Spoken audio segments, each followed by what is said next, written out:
Awkward. Awkward. Yeah, I didn't even realize that. Hey, what's good?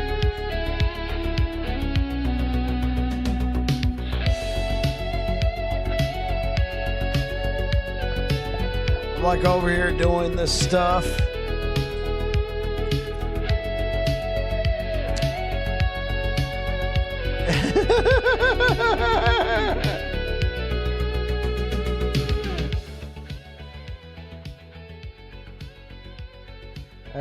Well, I thought no, I didn't. Yeah, I like look over. I'm like,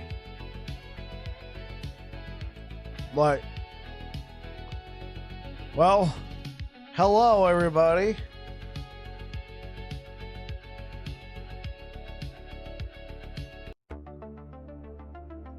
Hello, Kick, hello, Twitch, hello, YouTube.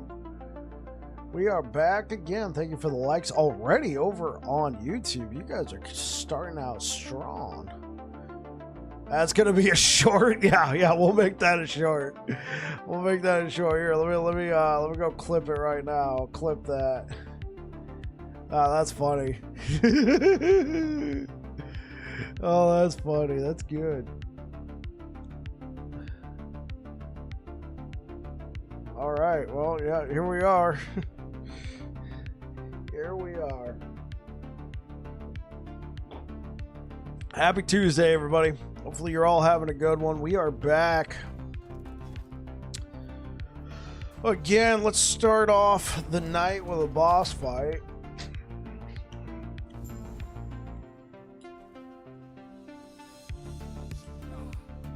Hey guys, you just get here? What?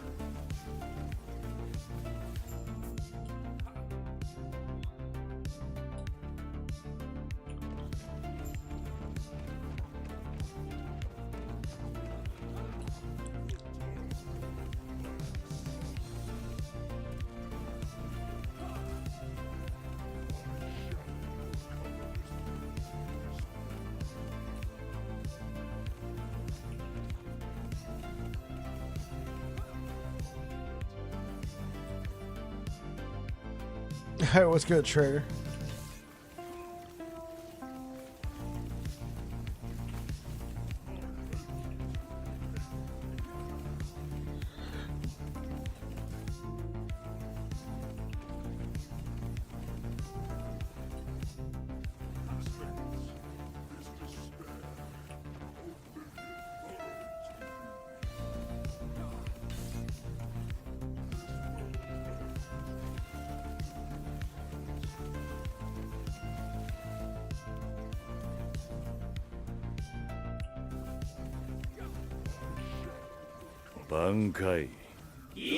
Roof of Sage. 加点胸骨絡まつ真珠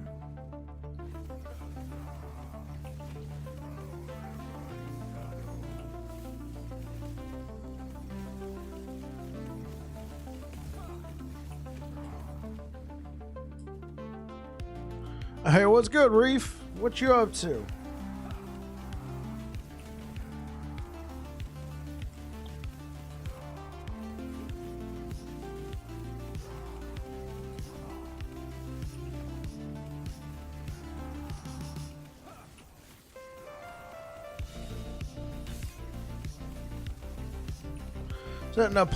Sitting down to play some Tainted Grail. Really? Have you already played it?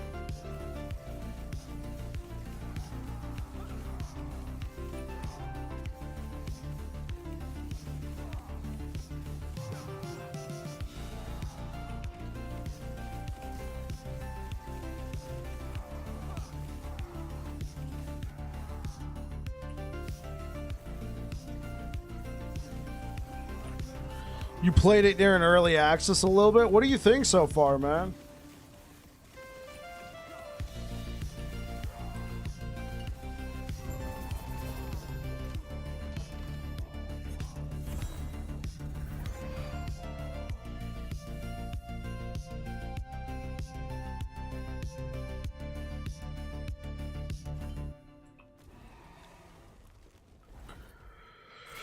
Thank you so much for being here tonight, everybody. Hopefully you're all having a good one. Let's look at the prophecies.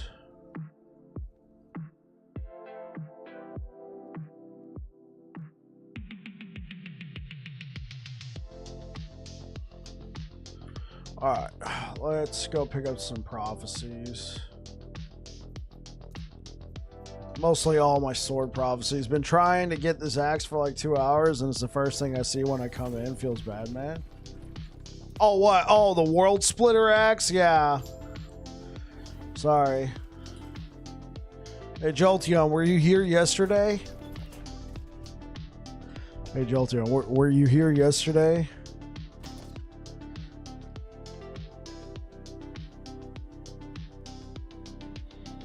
Jolteon. Hey, Jolteon. Hey. Were you here yesterday? I'm such a prick. So not only did I get that axe to drop yesterday, Jolteon, I got a 2 LP axe to drop, and then I went and slammed it because I had the perfect exalt sitting around, and I hit it. I hit the T7 melee void, T6 melee attack speed. Ow, and so I'm not even playing it. I'm not even playing the build. I just went and slammed it just because. I'm such a prick, man. I like it a lot. It's not perfect by any means, but they get most of it right. Not super far into it yet either. Right. Give it some time to flesh out. Oh, whatever. That's garbage. I'm doing a big world splitter farm tonight, trying for the 2 LP. This is the first 2 LP of the season for me.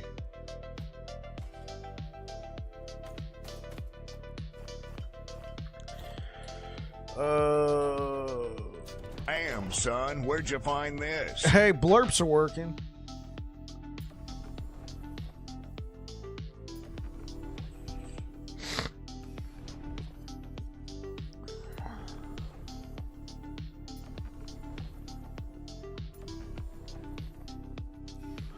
How you doing, Savicus? Welcome back in, man. Hopefully you're having a good one. Happy Tuesday, everybody.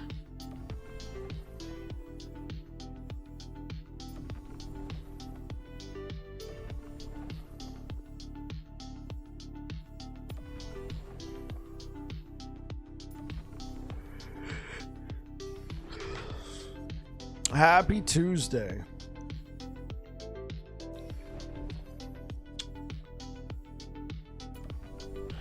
Wednesday for me, just woke up 3 a.m.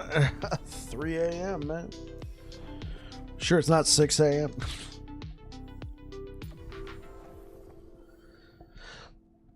Bad joke. 6 a.m. SIXX A.M. Okay. It was a band, had Nicky Six. He was the bassist for Motley Crue. Still is the bassist for Motley Crue. I wake up 3 a.m. every day for work. I got you. He's like, yeah. Dingus. This guy. Hey, the blurps are working. You serious?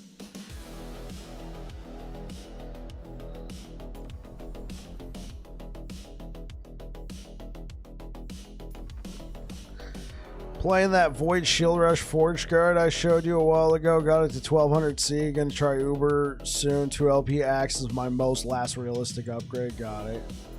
I got you. Well, unfortunately, I can't loan you mine, but... Yo, Alex, thank you for the follow. Hey. I need gloves.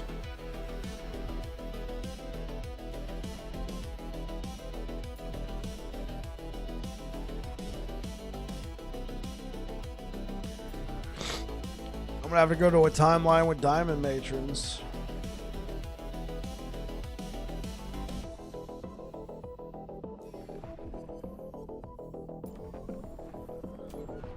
What about swords? One-handed sword. Okay, sure. Can't use yours anyway because it has attack speed. Oh, would attack speed screw it up?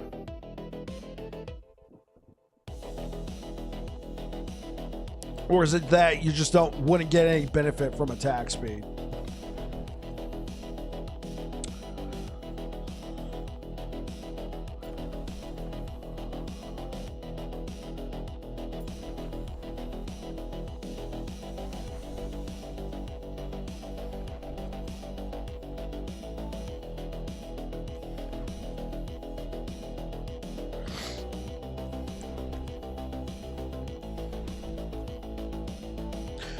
Understood.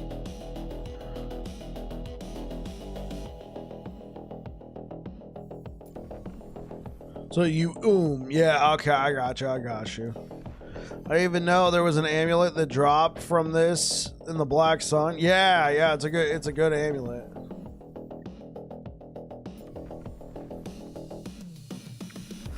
Black Sun's my favorite timeline, man. Favorite timeline.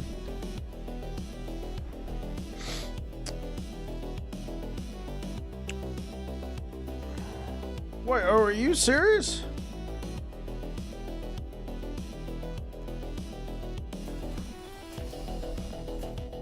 Or take that.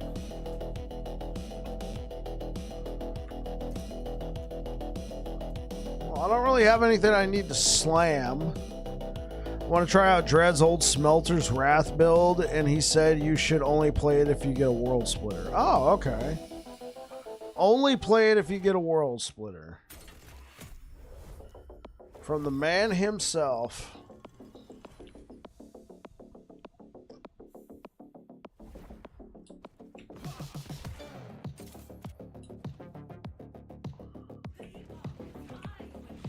I forgot to burn down my mana.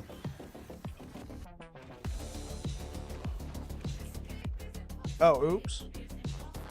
No!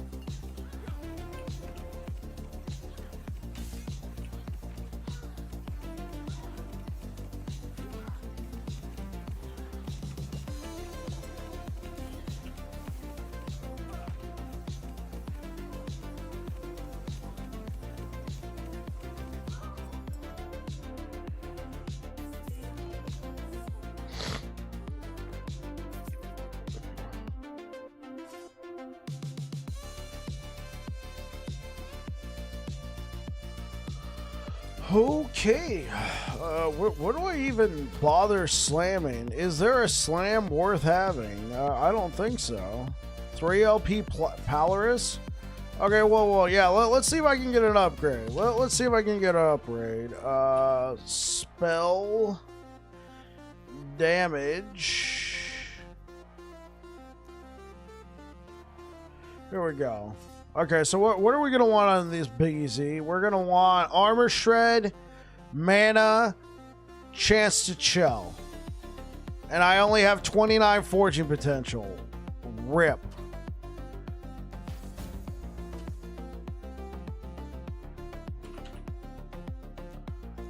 Yep, we're screwed. By the powers invested in me, by the game of last Epoch, give me Armor Shred. Dodge rating? Dodge rating? On a sword?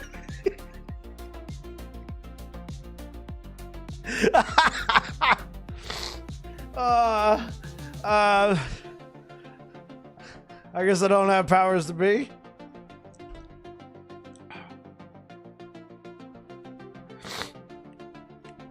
Armor Shred. Chance to slow on hit. Well, it works with Foot of the Mountain. Yeah, sure.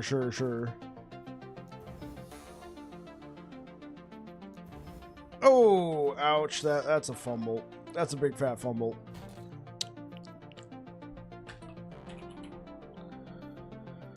I probably shouldn't have even bothered with it. Ooh, this one's already got armor shred. Okay.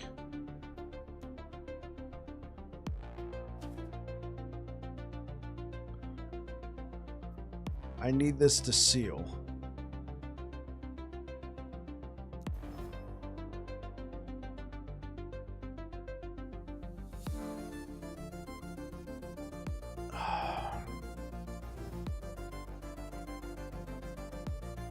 I need this to remove.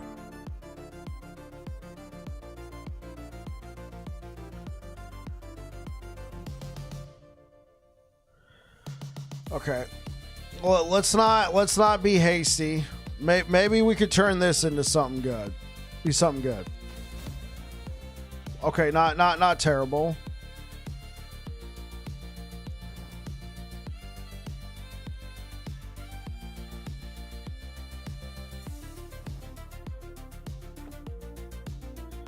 All right. Trend upwards. I need that spell damage to hit like 50. Okay. You know what? I'm gonna do it. If I can get armor shred on there, I mean, it's gonna be better than this.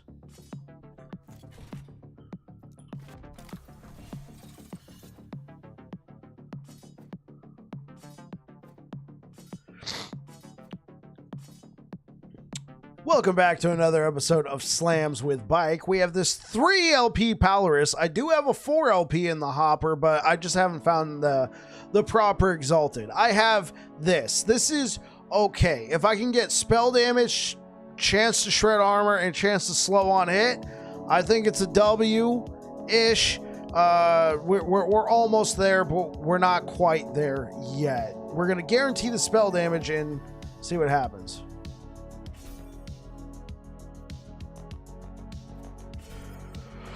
All right, let's see.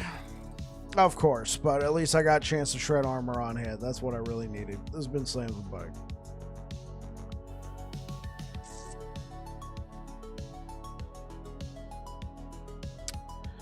Okay, well, it's an upgrade.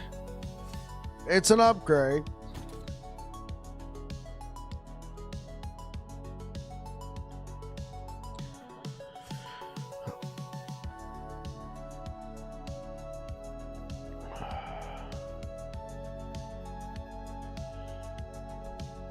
I would really like to have that mana on there, but chance to shred armor on hit is very good.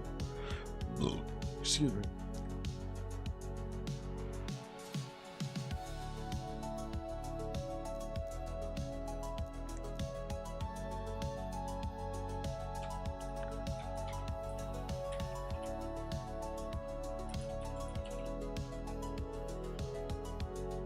All right, do I have any more one-handed swords? I mean, that's a triple T set. Okay.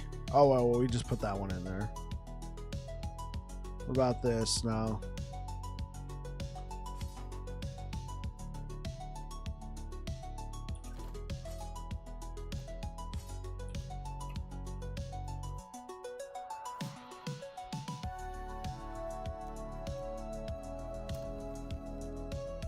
Oh. That's why it looked familiar. Because it's what I have loaded into the hopper. Okay.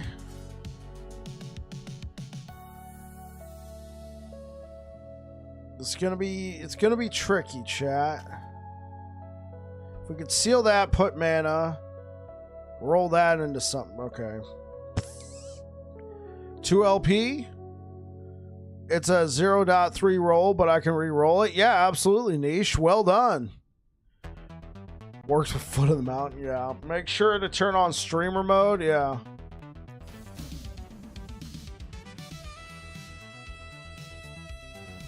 Oh.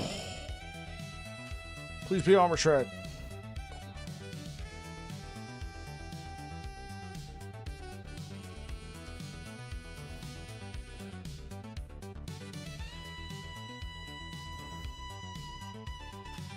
Please be armor shred.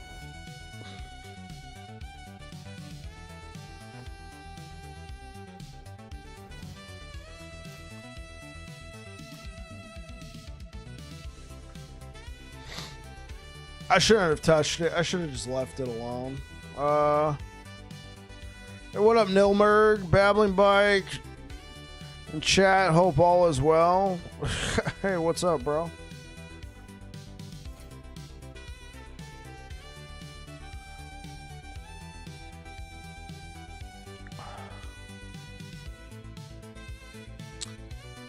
Thank you so much for the likes over on YouTube, guys. I really appreciate it. Thank you, thank you, thank you, thank you, thank you, thank you.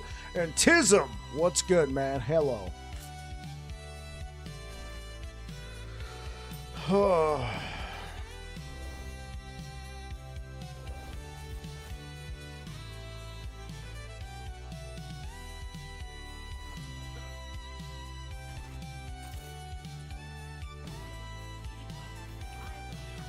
I did the same thing.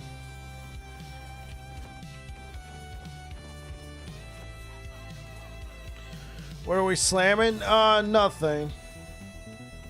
Nothing at the moment.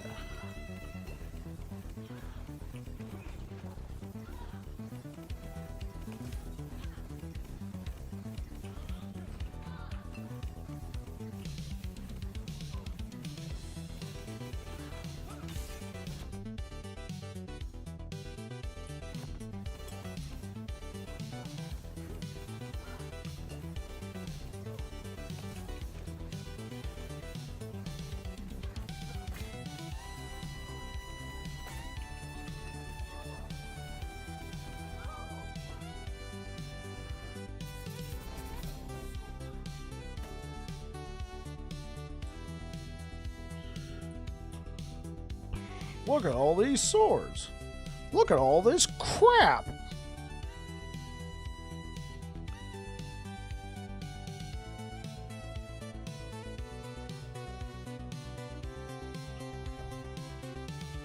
Okay, how about this?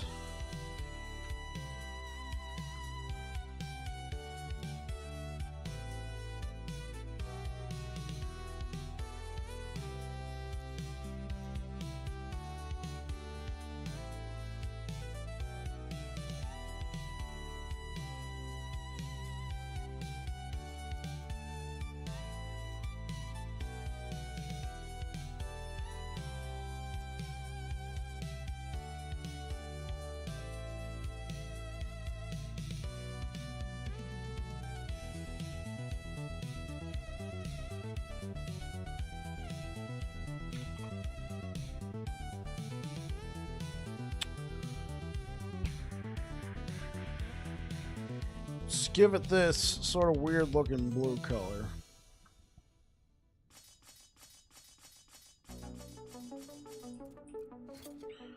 Okay. Good forging potential? No. Garbage. Garbage. Okay. Please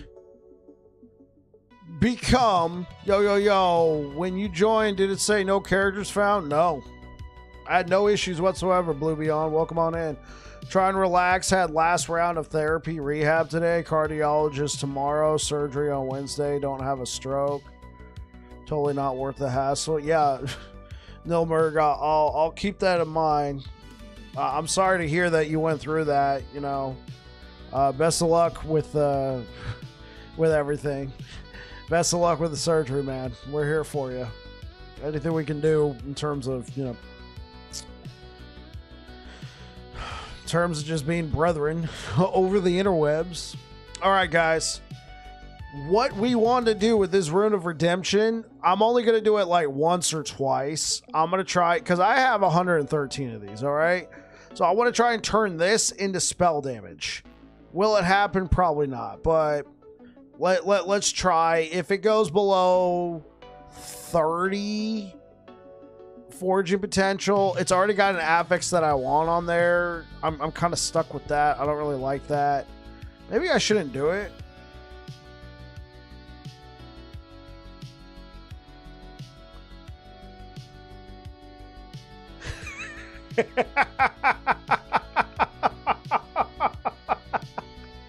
Guys, I swear Swear, guys, this is online mode, okay? This is online mode.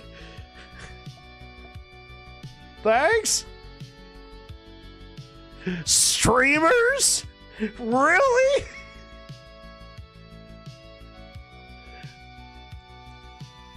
Oh. Oh my God. Well, that's nice.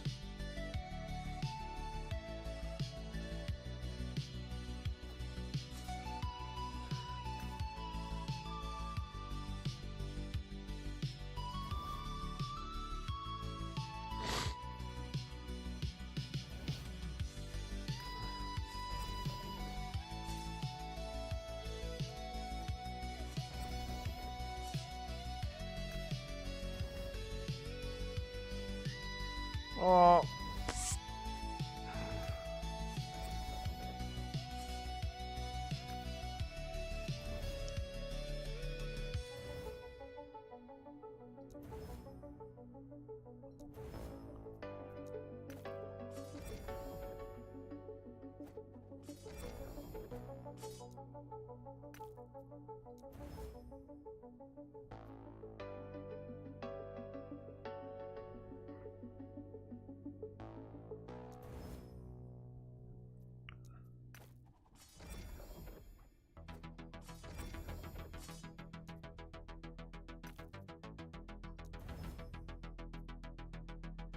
Well, that's not too bad either.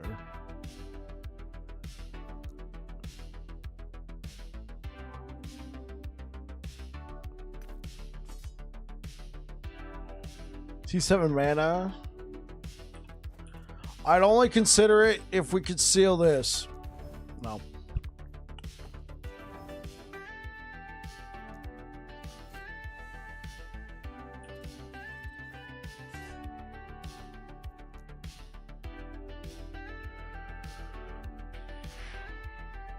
Alright.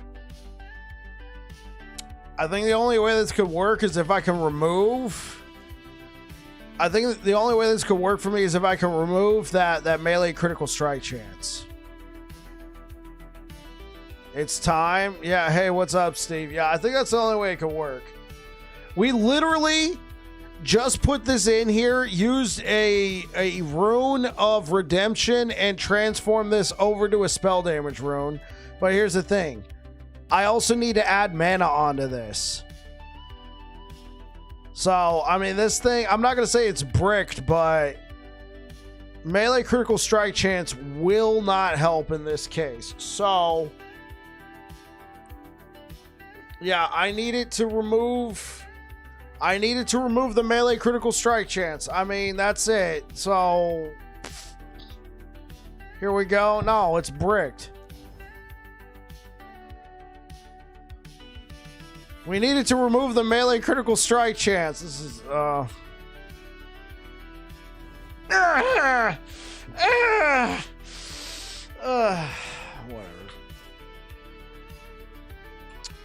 Acting like I just got kicked in the nuts.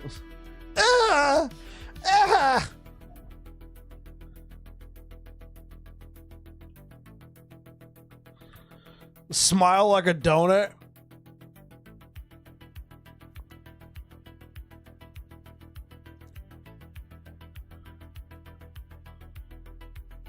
Hey, what's good, Steve? How you doing, man?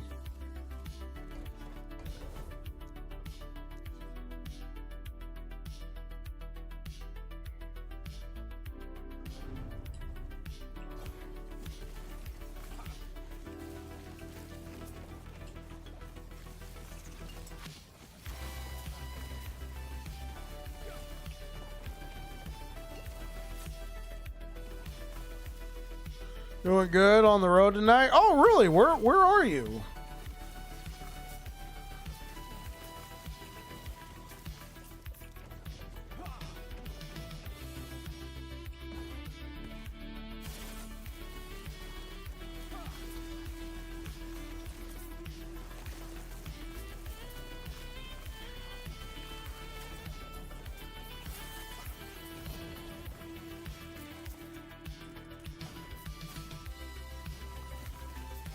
You're in Georgia.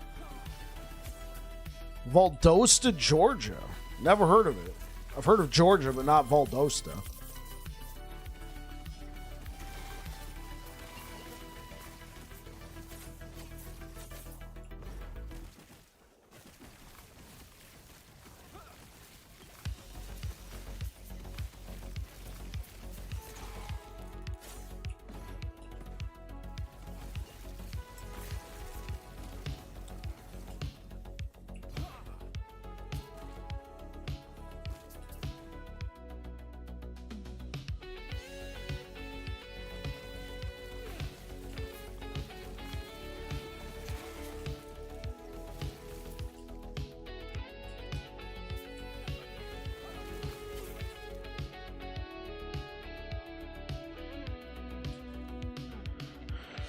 I heard they're known for their outstanding high school football team. I'm sure, but I haven't been following high school football. I don't follow high school football in Georgia, of all places. But, I mean, I guess that's cool.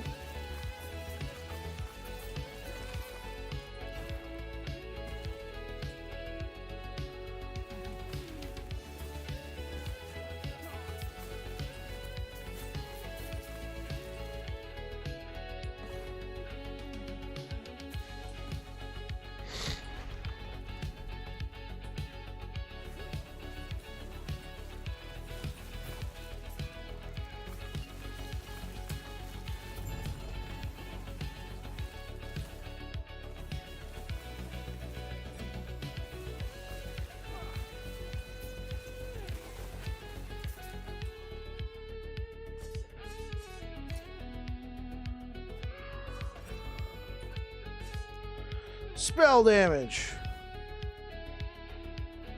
Again. No. I shouldn't even waste my time when considering that there's a tier 5. Yeah, okay. This one's a nice one. How dare you not follow high school football? I'm outraged. Yeah, Crucian. I don't follow high school football. Spell damage. Okay, now critical strike chance is not terrible.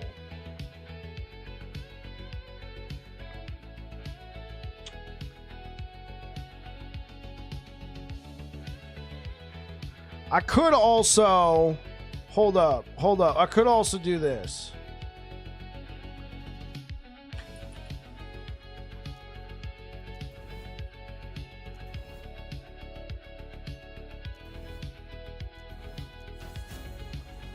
Oh, frick.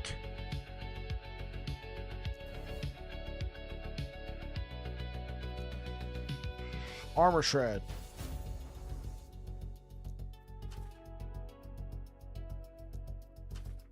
Armor shred. Oh. Armor shred.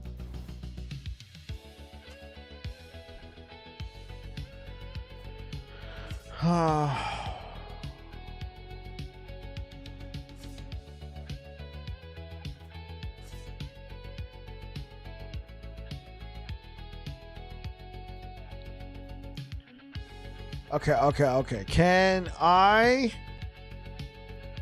turn this into armor shred? Chance to shock. No. Armor shred. Armor shred. I got the second word of Uberoth. The grind is real. Yes.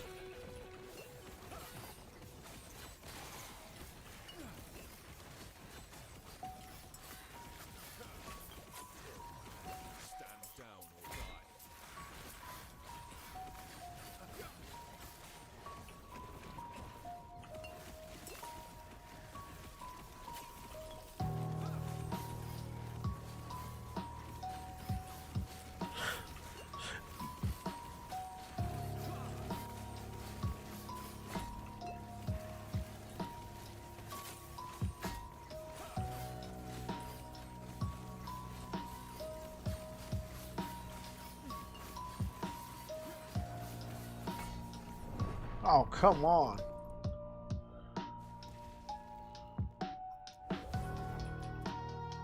Okay, so what if...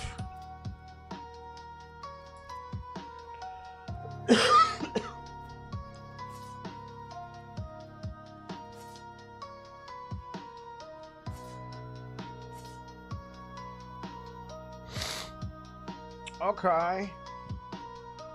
Interesting. There's a unique helmet that gives... What helmet is that?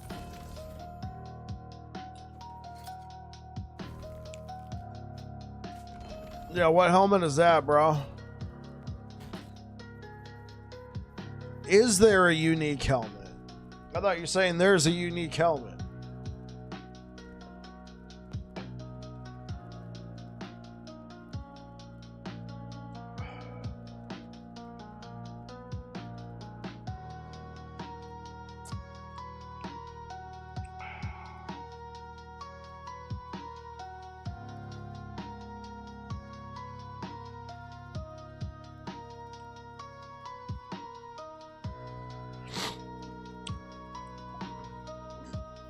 I think the only one I can think of right now is Seed, and it doesn't give hella health, but it does, you know, give you 64 health. That's like a tier 4, tier 5.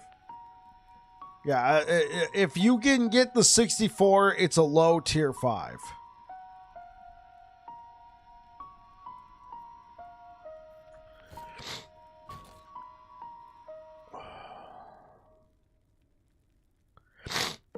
High mine 90 HP, but that's isn't that like rogue only?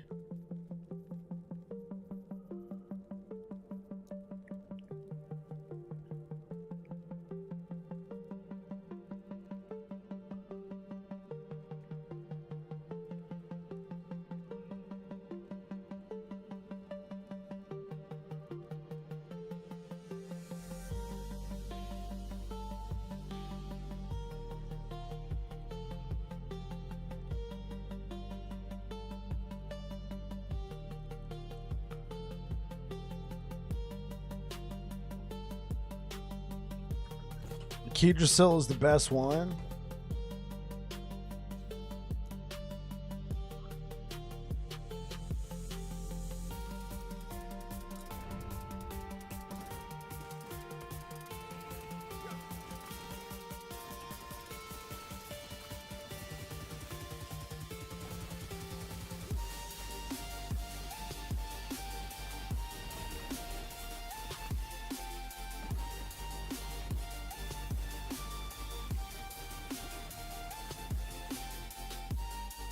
You have a double T6, but your prefixes are bad.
Okay.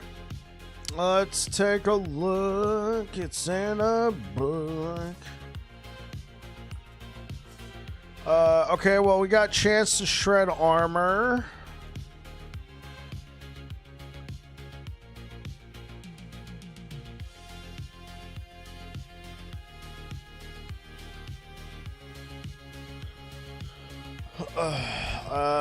Okay, so what if we go for how many havocs do I have? Let's go for this. I got 23. All right, let's try.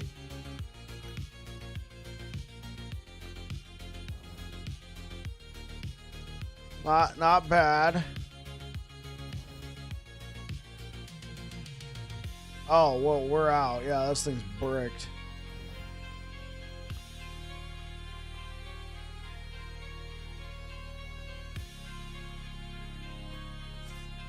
All right, we already leveled that one.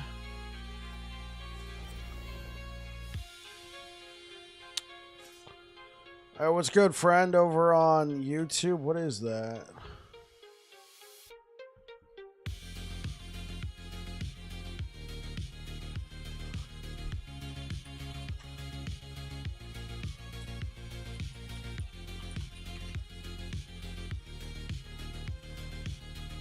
Welcome, brother. Hey, how's it going?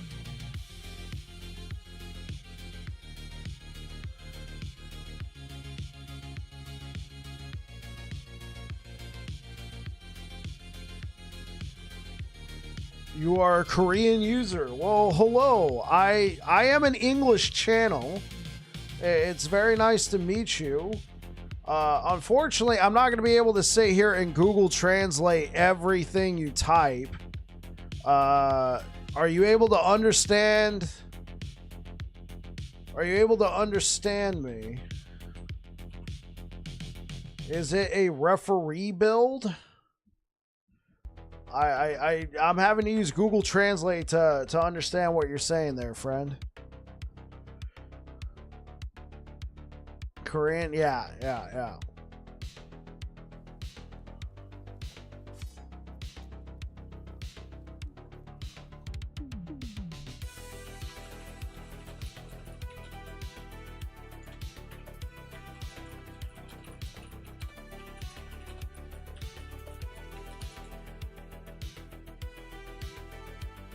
Official for referee. I don't know what that's supposed to refer to either. I was using Google Translate to understand you, friend. This is an English channel. I'm not going to be able to translate everything you type.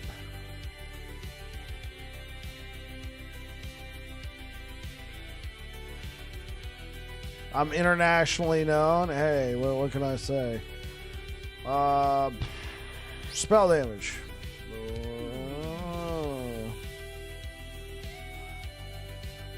Seal it.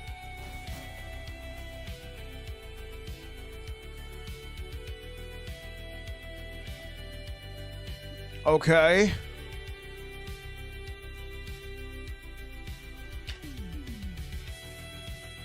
Is this the one, chat?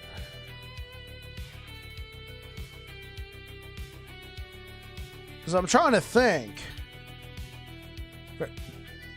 Every 5 missing mana.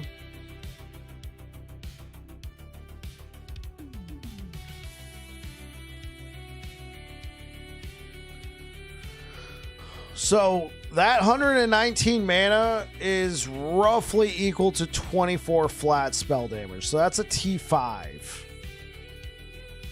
All right, that's a T5.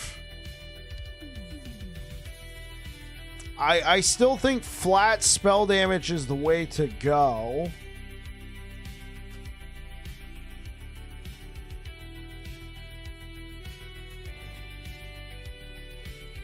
Try and turn this into something else. Chance to ignite is not bad. We need chance to armor shred.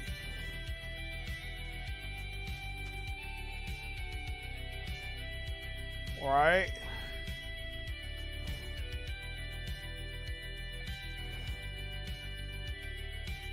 I don't think we got it. I don't think we got it, chat. No. Alright, bros. How can I farm unique boss shader Orbis drops? Does prophecy affect boss drop? No, prophecies do not affect boss drops whatsoever. How's it going, Chan? Yeah, it does not affect boss drops whatsoever. Nah.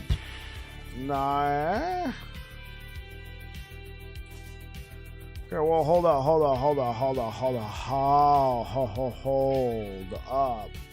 Hold the phone. Okay, I'd say chance to chill. Seal.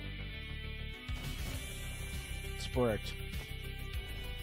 But the boss drops are affected by, yeah.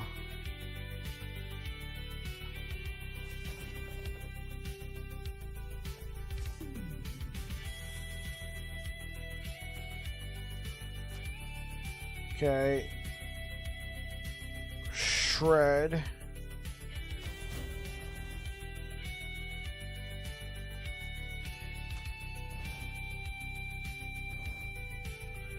Bricked.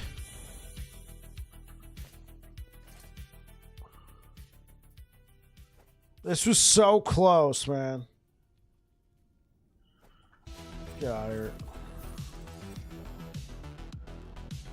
Yeah, the best Orbis farm. Yeah. So, Chan, the best Orbis farm would be to, there's something here called the Confluence. This one right here. Defeat a shade of Orbis of each type to reset the timeline's web of echoes and gain corruption based on the highest corruption.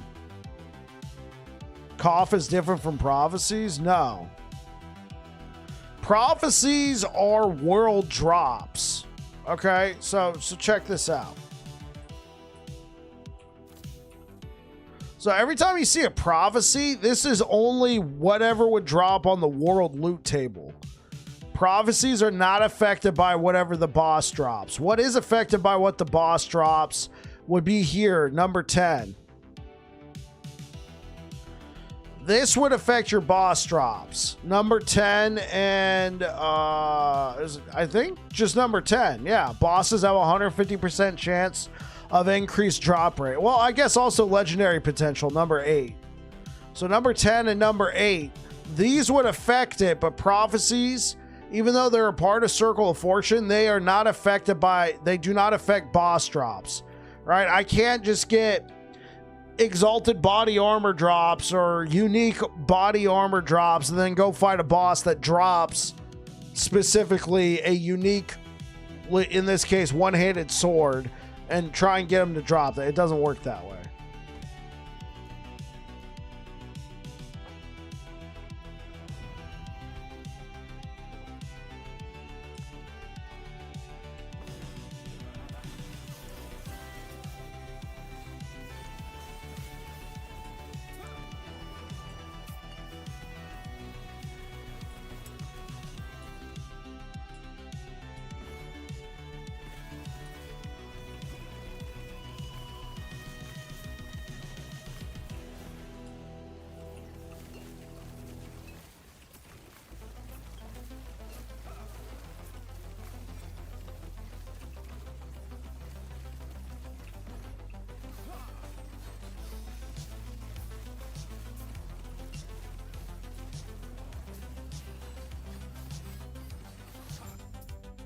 You're very welcome. Anytime you got a question, I'm here to help. Yo, Chan, thank you for the follow.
Thoughts on swapping my T6 health helmet for a decayed skull with T7 HP and then dropping eternal gauntlets? No, that's a big text blurb, so feel free to skip it. Well, what are you using currently, Blue Beyond?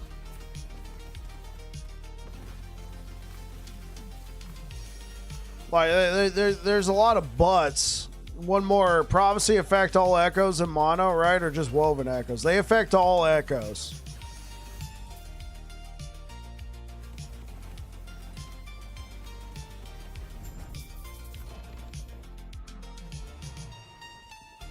Yeah, because if you're telling me right now, Blue Beyond, that you're using a Leonines, you're using an augury helm. Only stat I get from the base is 260 armor. Okay, yeah, so you're probably going to be doing okay with the armor that you're going to get from Decayed Skull. Let's look at Decayed Skull just so everybody is aware.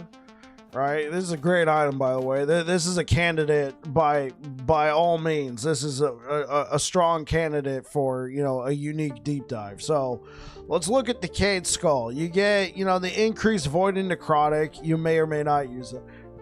You convert a percentage of void and necrotic over to physical. Not too bad. Converting a portion of that damage over to physical would mean you would get more benefits from your armor. It's sort of a quasi form of damage reduction. Now, if you can get 100%, that would be even better. But I mean, 20% is something. So it's the armor, right? You get 130 armor, and then you can get anywhere from 30 to 100. Let's say you get 80, right? So you're going to be looking at what is that? 210. 210 armor. Then you're going to get 9% more armor. So if you got any other multiplicative bonuses on your gear, like a Nihilist, for instance, you know, you can get some multiplicative armor that way. And then you could get the armor mitigation. I guess the biggest thing is, what would you be dropping on your Eternal Gauntlets?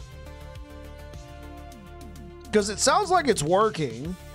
The thing is, you're always going to get way more armor out of a Leonines.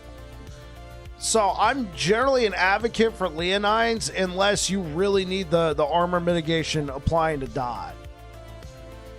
It does sound like, though, Blue Beyond, like right now you need some affixes quick and you don't have a good Leonines laying around, so you want to slam something onto a Decayed Skull. I mean, I think if we're just talking armor, I think the amount of armor you get out of a Decayed Skull, last I checked, was roughly... Don't quote me on it, but it was roughly on par with a Terror Crown. So an augury helm, this is a Solarum, but here's an augury helm, right? So a Terror Crown would be more armor than an augury helm. So yeah, I mean, long story short, this was kind of a teaching moment, so I jumped on it, Blue Beyond. Apologies. Long story short, yeah, like, especially if you don't have a good Leonines laying around and you just need something quick. Right now I have Eternal Gauntlets with T6 melee attack speed and I can get more damage. If I can drop it for atrophy. Yeah, I got you. Yeah. Go ahead, pick up the atrophy. Do the Decayed Skull. I'm assuming you got your critical strike avoidance and or reduction taken care of elsewhere. So, grab the Decayed Skull and have fun with it. Only 81% reduced bonus damage taken, huh? Yeah, this is kind of bad.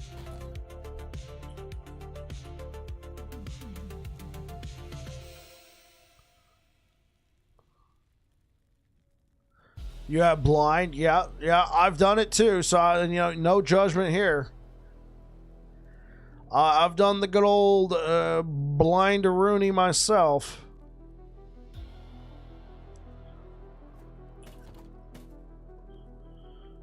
$75. Okay, cool.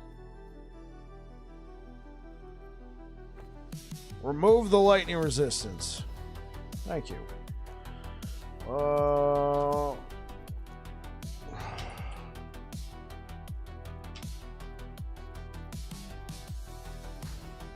Oh, oops. Well, Garbage. Right, you got one target to worry about. I've done it. It depends.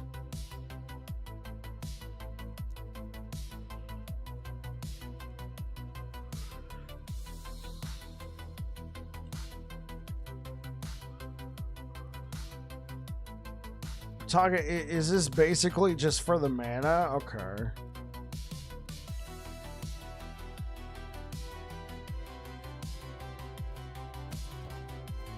I mean, just for lols.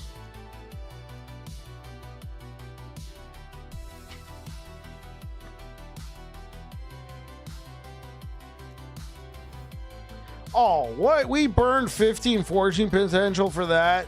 Seal the T4. For Super Earth? Hey, man, we lost, bro. What are you talking about, bro? We lost, man. We're cooked.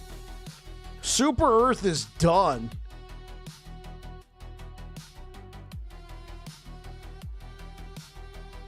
Keep fighting. I'm streaming last Epoch.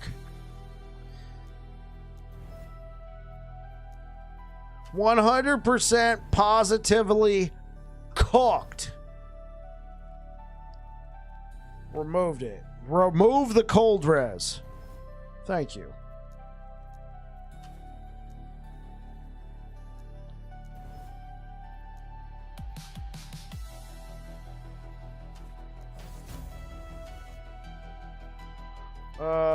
I think in this case, mana would be quite fitting.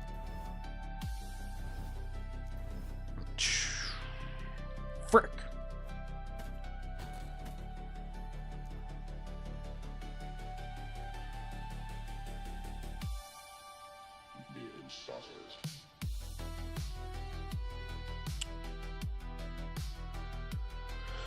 Chance to electrify with lightning skills. Nice.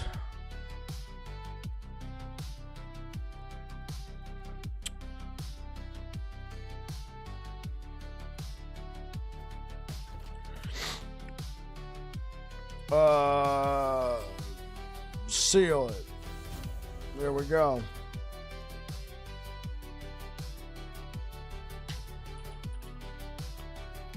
Health. All right. You know what?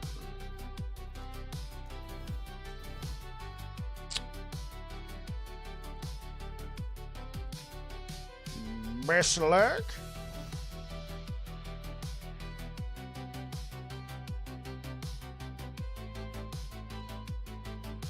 Best of luck.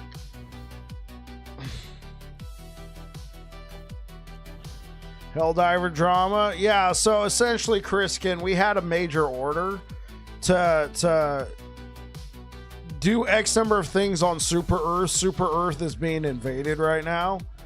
And what happened yesterday, essentially, they introduced another order. They introduced another order that pulled people off the planet to go do something else on another planet, and people went and did that. Remove the necrotic res. Thank you.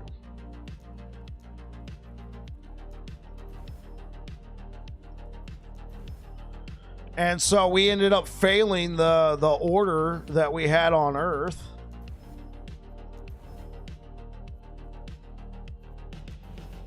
Oh, come on.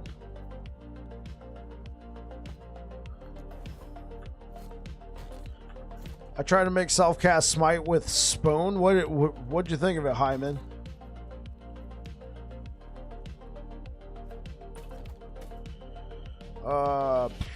Remove the endurance. Remove the endurance. Oh, garbage.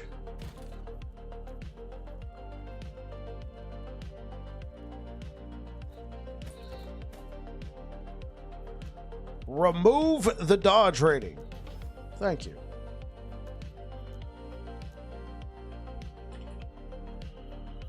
Actually, at this point, let's just commit double mint. Oh my gosh.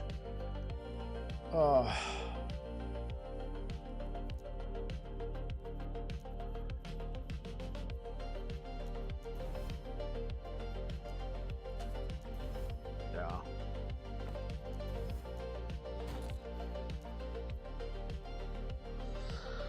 Oh man, I'm trying to min-max here. Okay, so I got a double T6 here. Seal the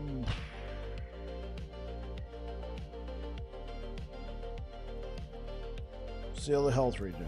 No. You know what? I'm just not even gonna waste my time. Bye.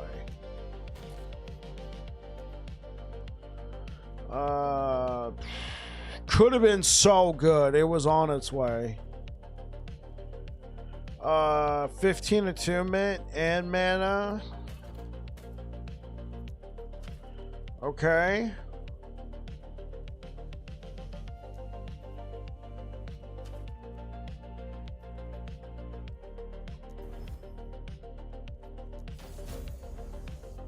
Okay. How about this? How about this? Remove the critical strike avoidance. Remove the armor. Remove the critical strike avoidance. All right. Now, I don't think we have enough forging potential.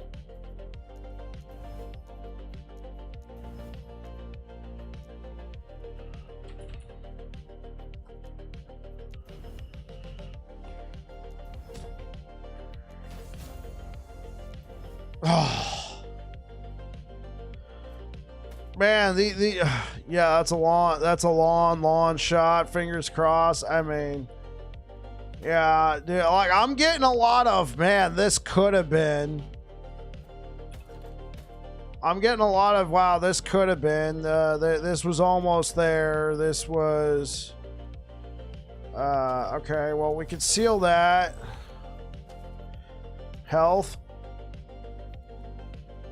Health. Health. Percent health, please. I beg of you, percent health. Remove the necrotic resistance.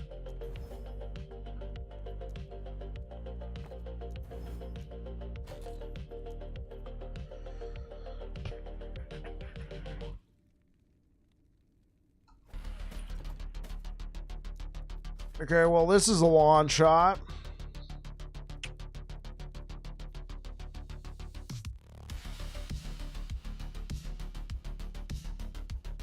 You know what? I'm gonna do this.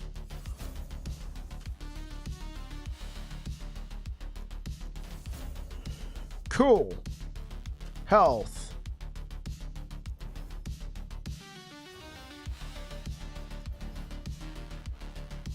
You know what? Remove the necrotic resistance. I forgot to use this. Remove the necrotic. Yeah, whatever. Get out of here.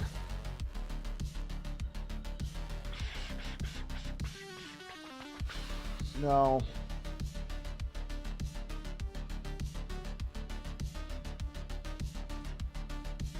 Oh man, this is a headache and a half.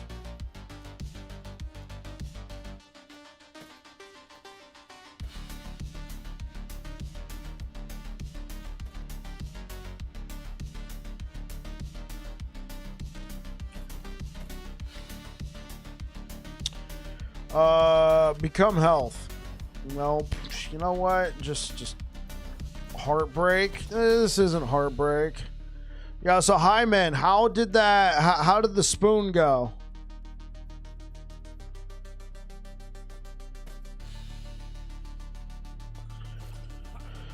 You know what? I'm gonna have to. I'll settle for tier 6 on the health, on the helmet.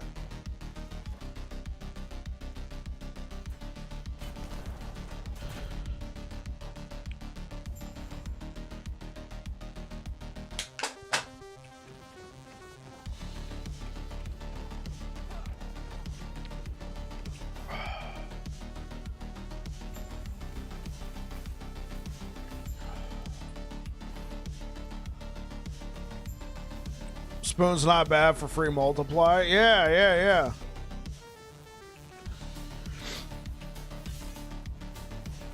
Axe really hates you.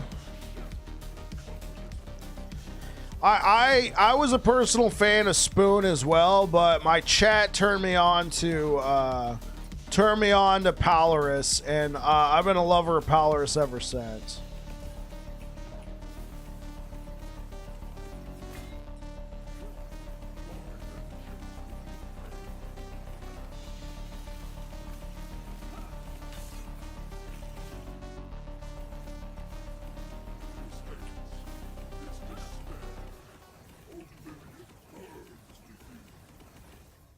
Yeah, honestly, I think the answer here, chat, is to get critical strike chance on my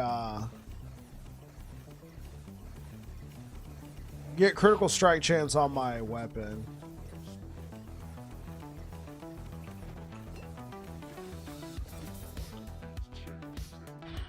Here we go.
Yeah, I think the axe hates you, bro.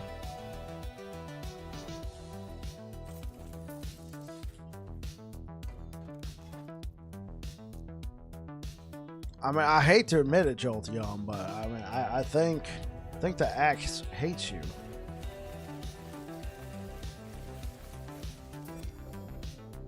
Sentient weapons are the worst. Yeah. Okay.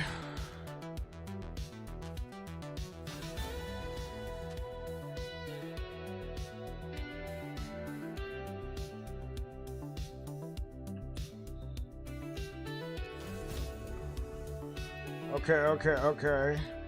Is this worth it? Move the cold resistance over to the spell damage. No. It used way too much forging potential. Oh, hey. Okay. This has potential. I'm going to leave it there for now.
Oh, hey, well, hello there, friends.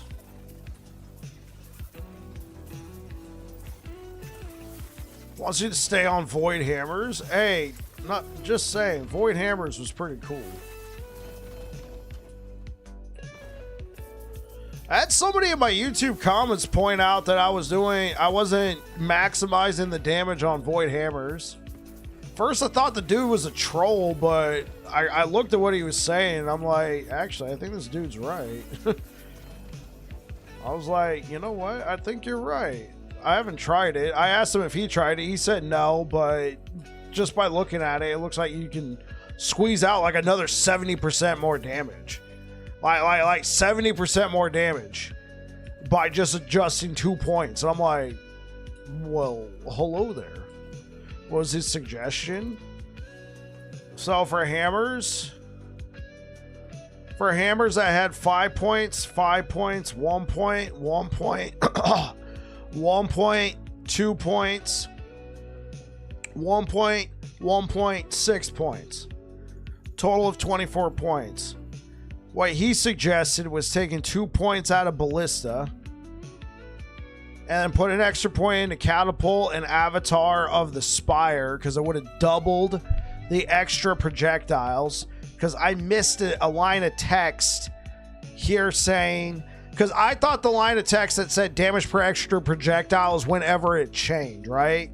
Whenever it chained, I figured every time it chained, it did 10% extra damage per projectile, right? No, I misread it. Hammer Throw can no longer throw extra projectiles, but it gains more damage for each extra projectile you would have thrown.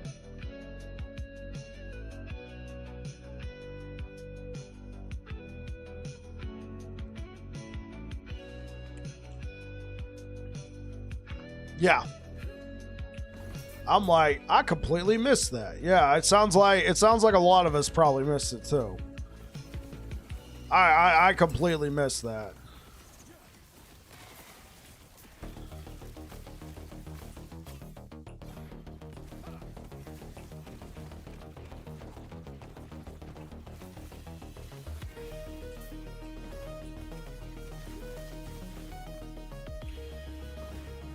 Like, it's already made me want to go back and redo some Time Rot Hammer stuff. Like, I'm not going to redo the video, but it could be a, hey, you know, update.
Okay, yeah, this is what we want. We want increased crit chance and critical strike multiplier.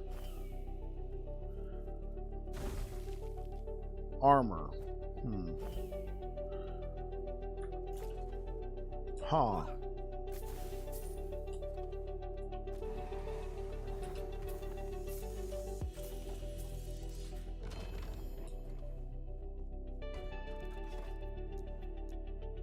I say we go do one of these and just go blow out some echoes.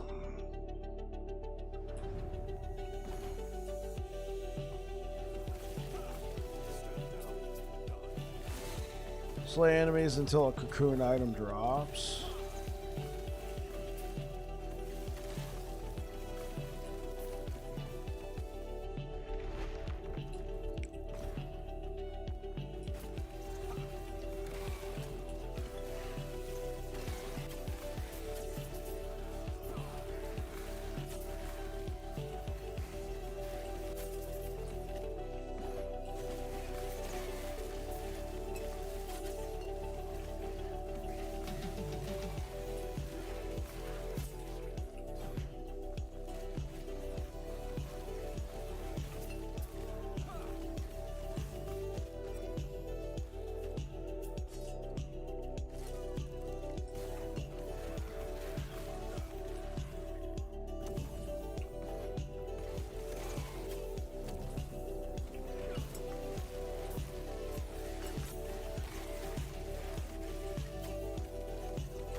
All right.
Right, right. Okay, cool. So I think we agreed crit chance is probably the way to go. Yeah, I think crit chance.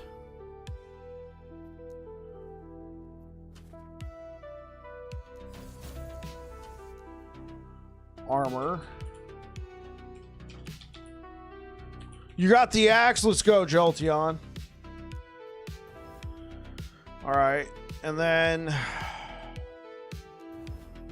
Chance of Blind. Chance of Blind is fine.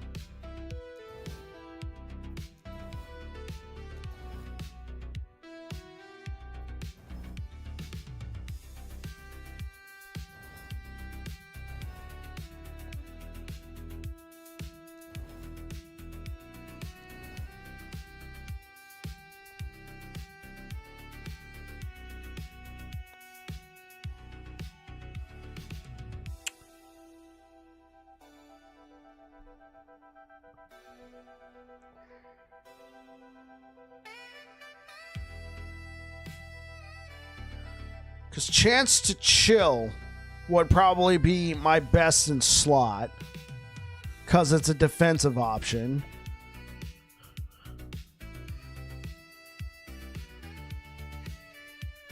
Because what else could we get? Chance to ignite, that's okay. Chance to poison would be absolutely useless. Chance to shock would be absolutely useless.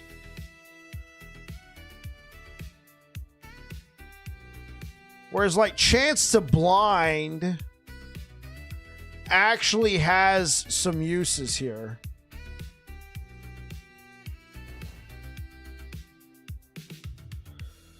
Please don't kill all my fortune potential.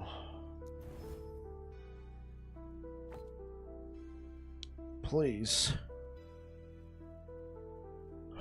Please give me I mean, guys, like right now, I got a 4 LP.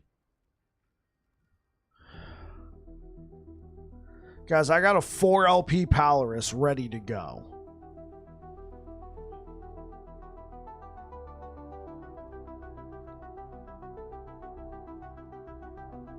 I got a 4 LP Polaris ready to go. I'm going to say it's not bricked, but it would certainly suck. Welcome back to another episode of the Yolo. This one's got me super nervous, guys. I got this Rune of Refinement. I got 4 forging potential. Every affix on this item is very good. I would say the only thing that is not super amazing is chance to blind on hit, but it's very passable. It's very usable, and I have a 4 LP Polaris that I would like to slam with this, but I am nervous because I would like to get 50 spell damage, or at least 49. But with 4 forging potential, this could backfire. But I think this is like one of those moments that we go, this is a YOLO. It's better. I don't know. It's kind of a...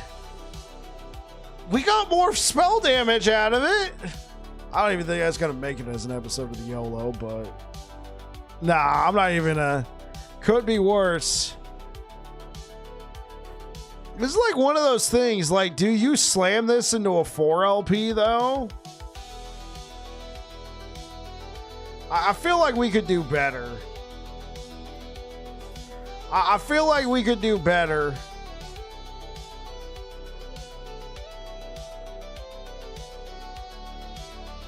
I mean, it's got the chance to shred. I mean, the chance to blind, the increased crit chance.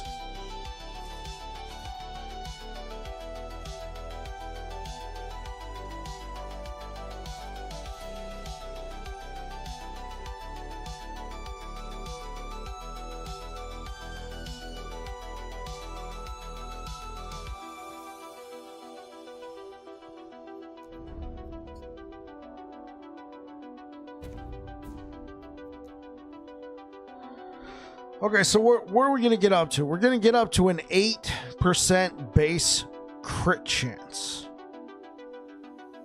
Is what I'm thinking. Okay, cool. So here's what I'm thinking. We got to do math. I know, everybody's favorite.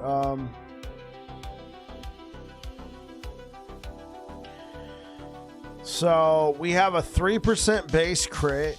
And then 100% crit chance. We're going to be adding, potentially,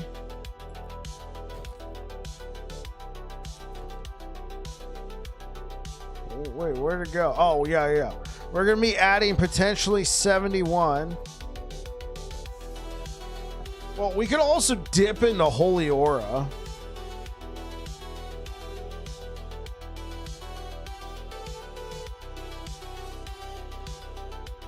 Right. We could also dip into Holy Aura.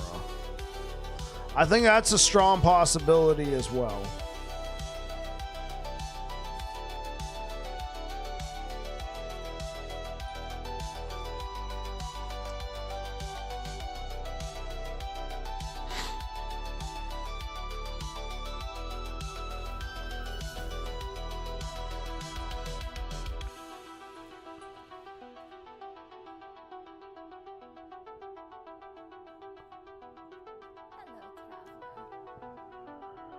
Armor mitigation. Divine essence chance. Sure.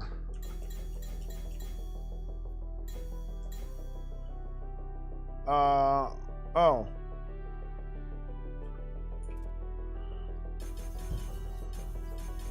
Oh, wait, no.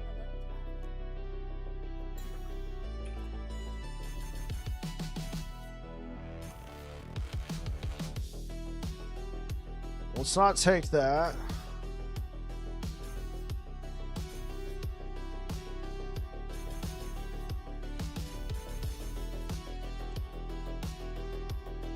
Oh, yeah. Doo-doo-doo.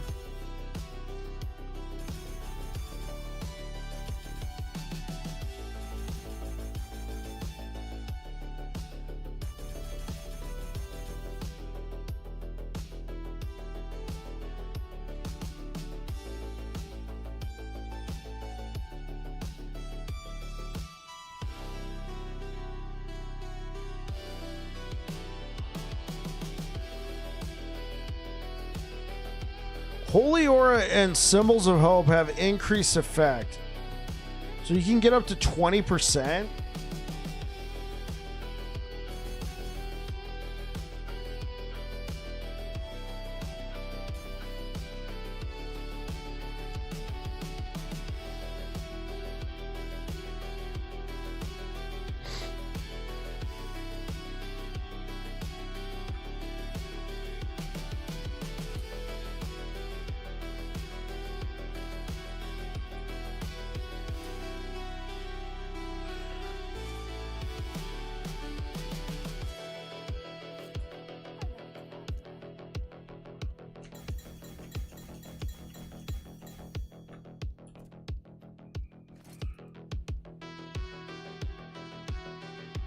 Okay, where am I getting? Oh, right. This is where I'm getting the crit from. Okay, cool.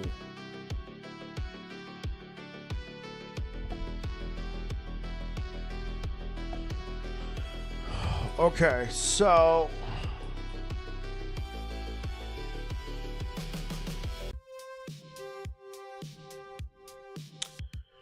calculator.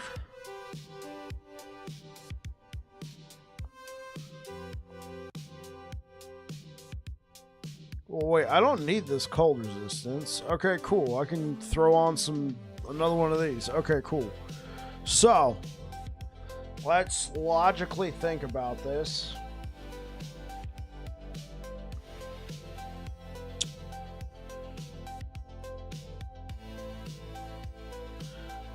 It's 5 plus 6. That's 11 base crit. Plus 3. That's 14 base crit. Then we're going to throw on... So we have a base crit of 14 for Smite.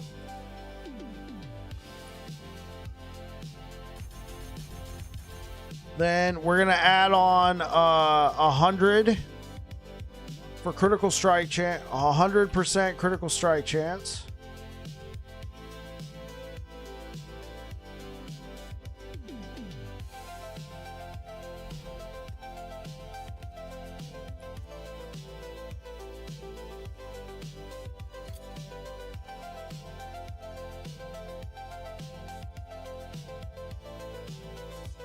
Okay, cool. So let's add this up. 100% critical strike chance. We're getting 100%, 80%, right? Because it's only 20. So we're getting 80 plus 80% critical strike chance from Symbols of Hope plus 71.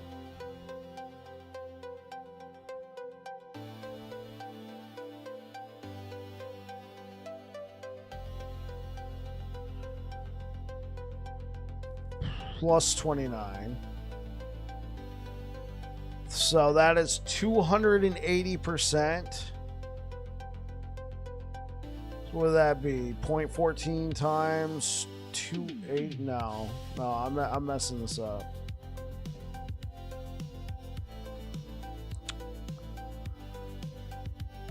Oh, we also... Right. It would be 380. Okay, cool.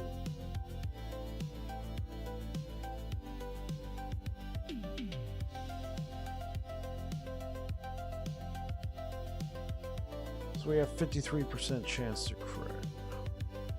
We need more chance to crit. Okay, well, we could pick up an extra 100%. Yes, I did. We have...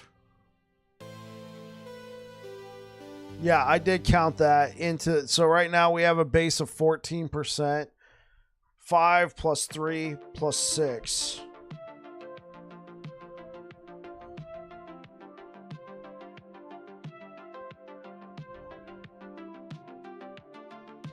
And then we have 280% plus the, 100% you get for free, essentially. So 3.8 times 14, 53.2. So we have a 50. If we take this, we'd have a 50% chance.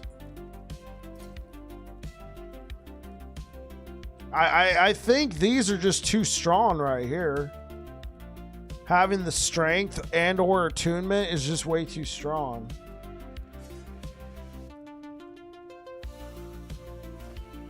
I mean, okay, so here's the gist of it, though. Here's the gist of it, though. If I wanted to go with what I had here before, right? If I wanted to go with what I had here before, which was the Trinity of Flames, that'd be dropping my crit chance to what? 33.333. Not sure about large. Right. That's what I'm trying to get. I'm trying to get critical strike chance on the large. I got a tier 1 right here. Right, I got a tier 1, but I would like to get, at least a tier... I also got a tier 1 here as well.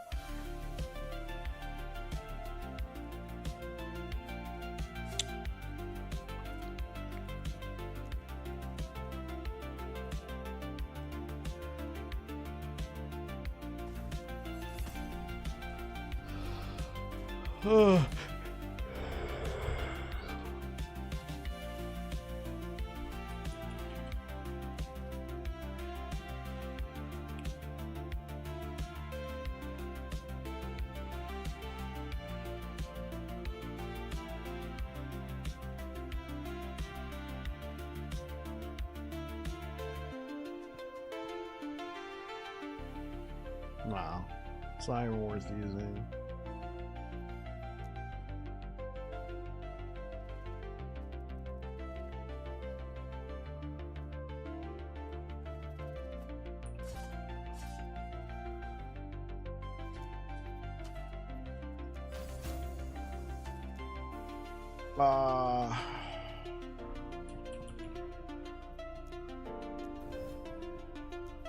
Yolo. Okay.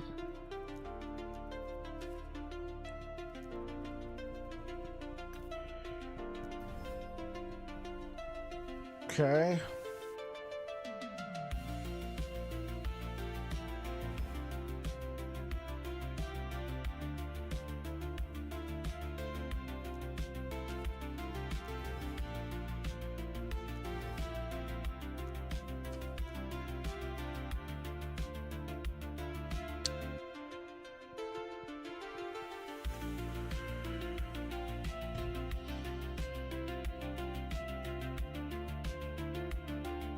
T7 would be 24 to 27. All right.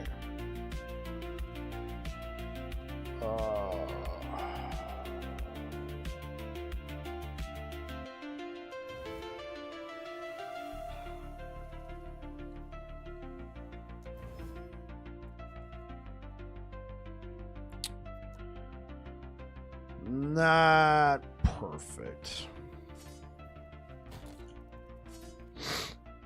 I probably should have just copied that.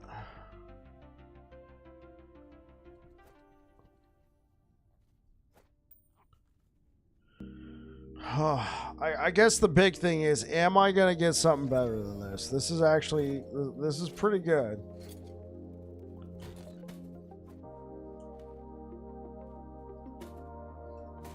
No, it's just the nervousness. Can you do Blood Mage gloves?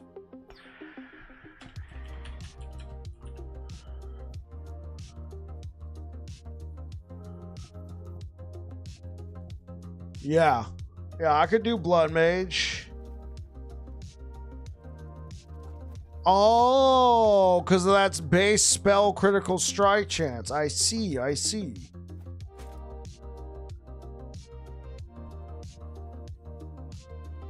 There you go.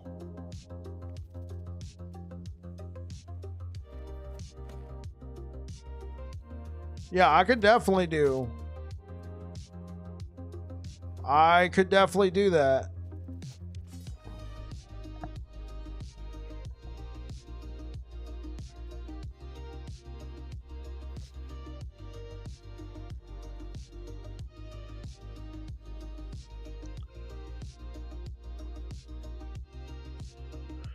Puts me at 86.4. That's close enough.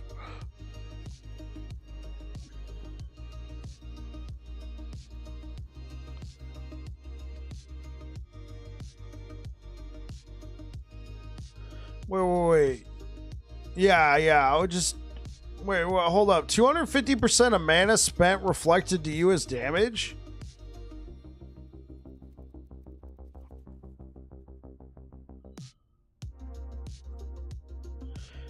Here, let's just try this out. I got this pair. Yeah, okay, cool. Let's just run this. This is an experiment.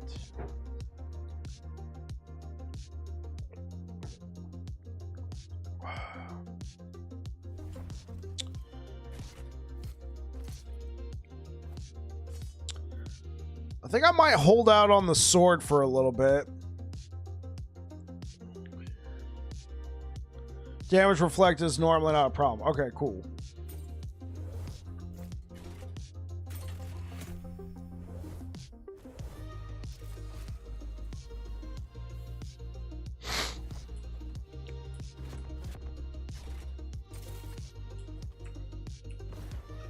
Oh, I forgot to drain my mana again.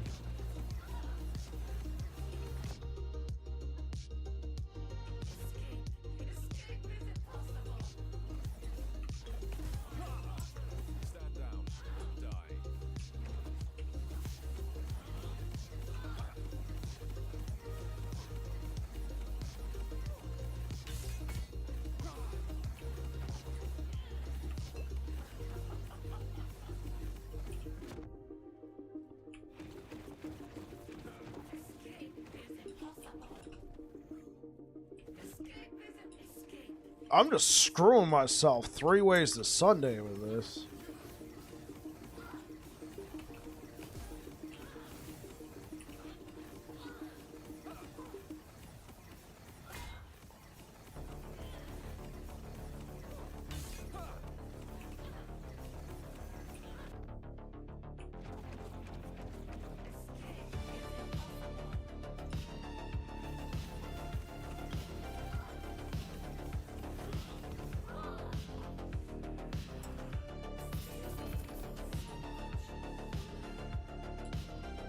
Okay, how much health do we lose with this?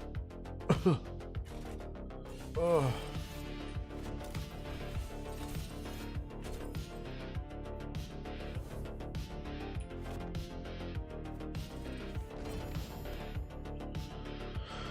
right.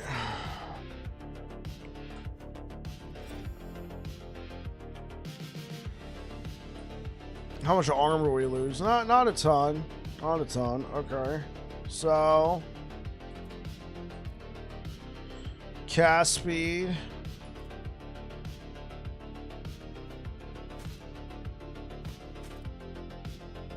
Yeah, it's only 17% more cast speed. I mean, that's good. 9k, I only have 9k armor.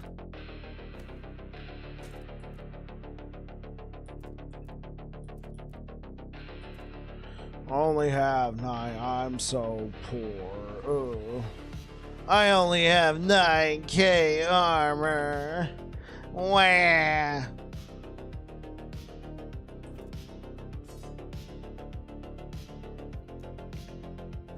Remove the physical. Remove the physical. Remove the physical. Okay.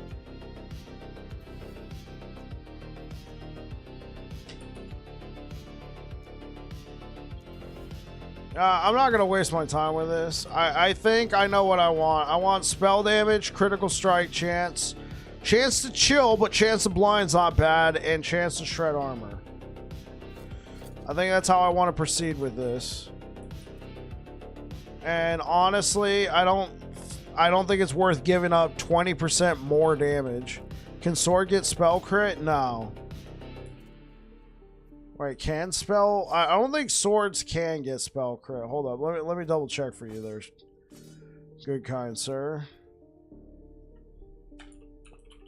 They can only get spell damage.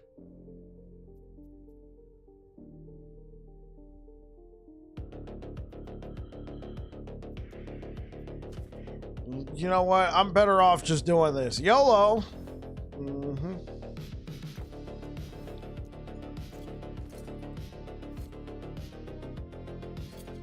Yeah, no. Chance to chill is really good.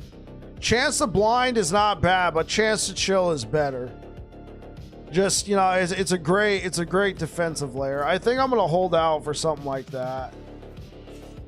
It's just I got this 4 LP Hermit, I got this 4 LP Polaris sitting in the hopper, and I got a really good Exalted, but I don't have like the Exalted. You know what I'm saying?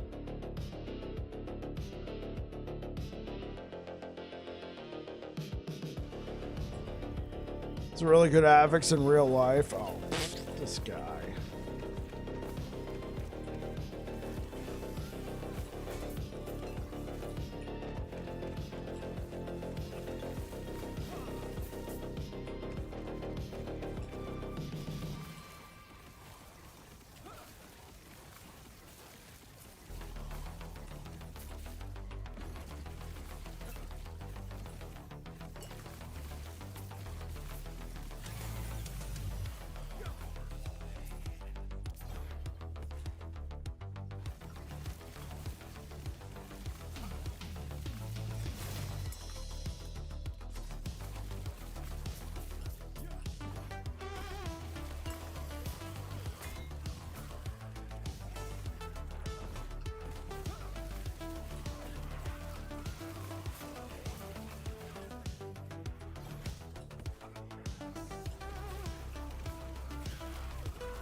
No.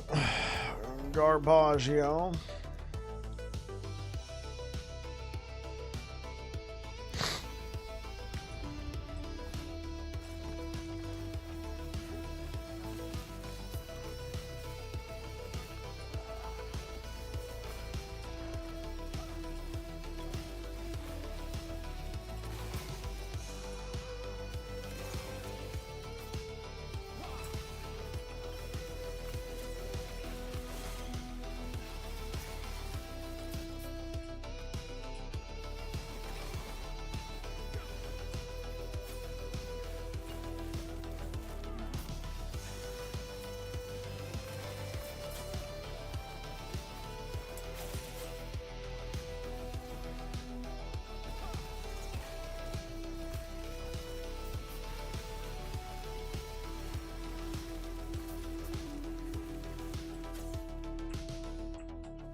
Oh yeah, this is a cemetery map.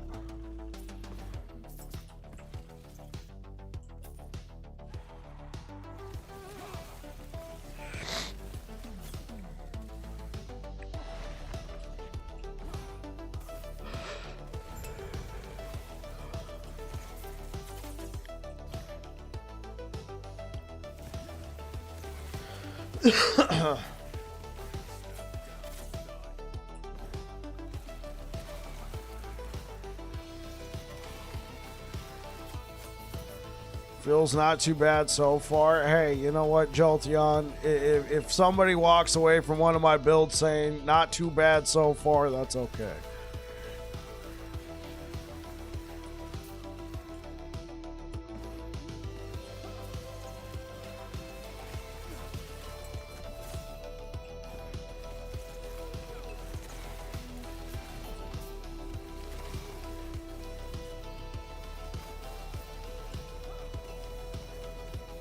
I always trust a bike build.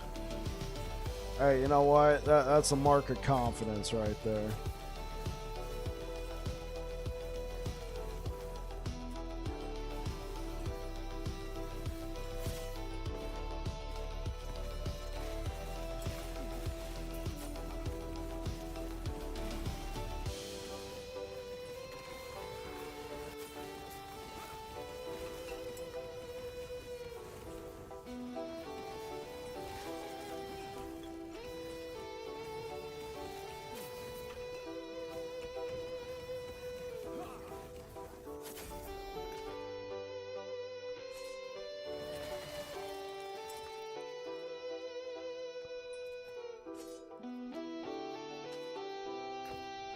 Spell damage.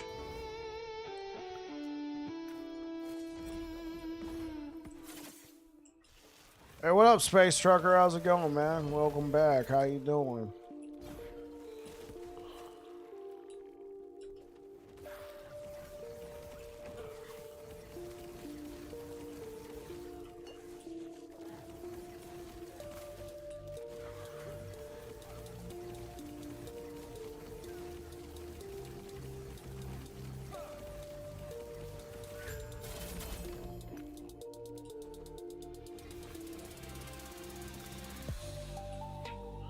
What up, Graz? We're good, eating some fried chicken. That's what I'm talking about.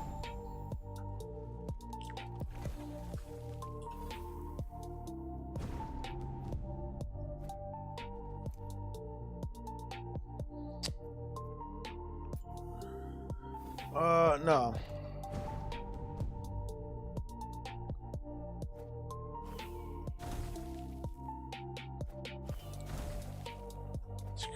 Enough with the time rot.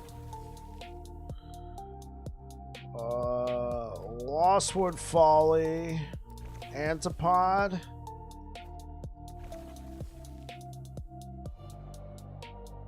No, Antipod's the right. It's the Seeker Summit. That's the one I want.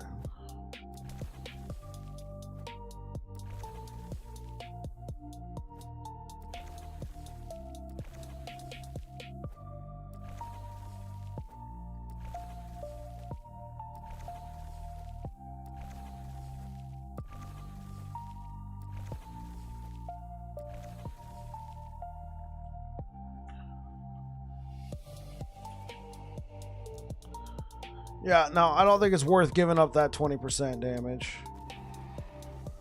We got to figure out crit elsewhere. Essentially, that. Excuse me.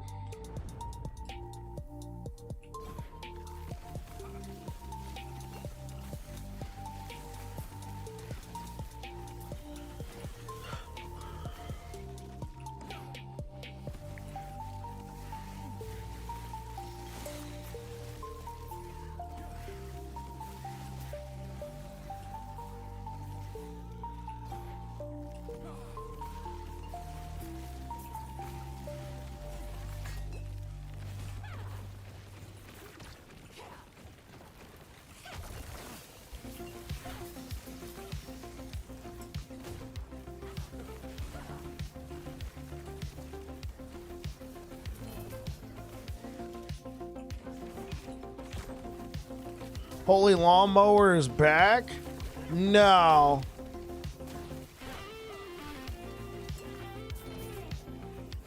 No, but this has a similar vibe.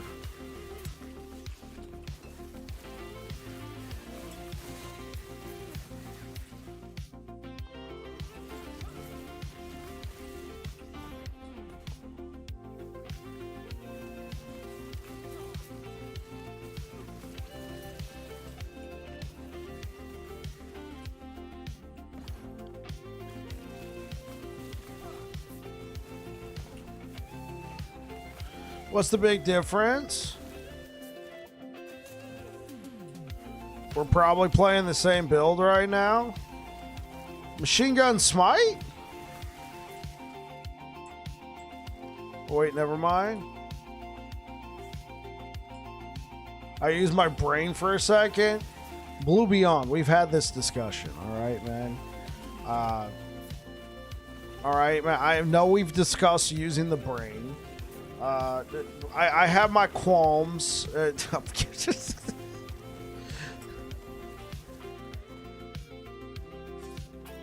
What's better, VK Smite or Paladin Smite?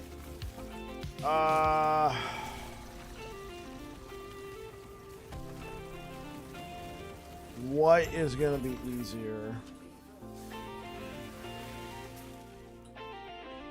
No, Holy Lawnmower. So, Kexen, to answer your question, I prefer Paladin Smite. VK Smite's pretty strong. What makes VK Smite really strong is you can get the echoes, and then the echoes can cast Smite for you, and then you can get flat scaling pretty fast. Like, just stack your vitality, convert your Smite over to Void, boom, there you go. And then you can get a whole bunch of flat, and then you can get increased cast speed. Seems like you definitely benefit more from Ron Warp than Polaris. Why? Why would I, Marshy?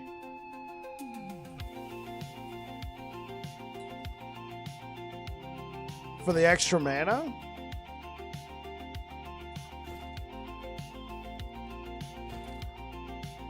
I don't think I have a Ron Warp. No, I don't have a Ron Warp. I mean, I can get one.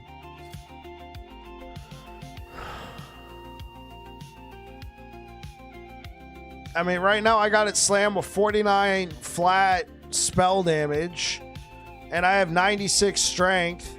So that's what, 43 flat damage on top.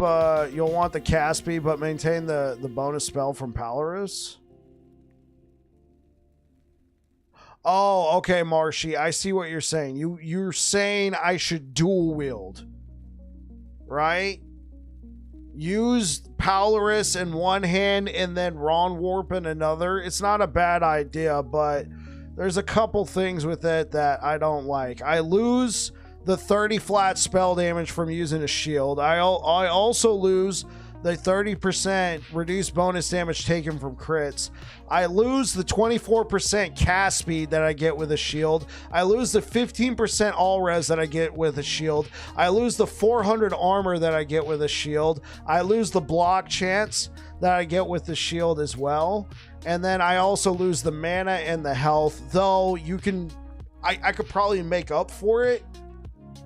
I could probably make up for it with Ron Warp because it's a Crystal Wand base, but honestly, it's just way too squishy for me because I do not enjoy taking this extra 9% damage. Spoon would be bad because it's int scaling. Oh yeah, Spoon would not be good. Because right, because what Hyman was saying earlier.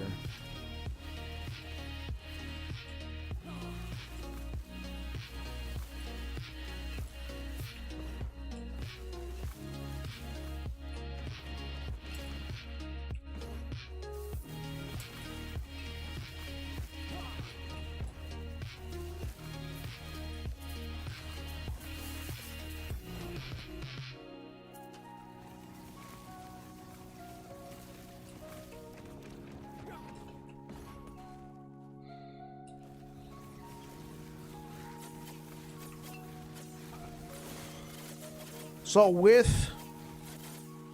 there's a lot of reasons why I'd want to keep a shield, but I am wanting to entertain the idea, Marshy, without just being dismissive. I don't want to come off as being dismissive. I personally never liked the dual wielding because of the extra damage taken, but a lot of things that I pointed out, you could make up for with a Ron Warp if you can get the right slams. If you can slam cast speed on there, you could also that does open up the benefit of slamming it with a huge spell crit chance, which is something you cannot get right now, at least currently, with Polaris. I mean, that's where my mind goes to first, but I don't want to be all like, that's a stupid idea, blah, blah, blah. I'm like, okay, let's entertain the idea. There is possibilities. I just think, in my opinion, I personally think there's just a little too much oh, yo, Marshy, thank you so much for subscribing over on YouTube. I appreciate it.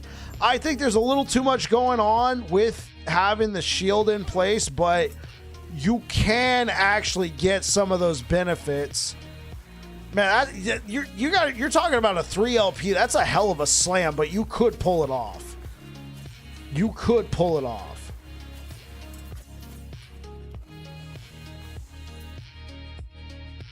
I obviously don't have one on me right now.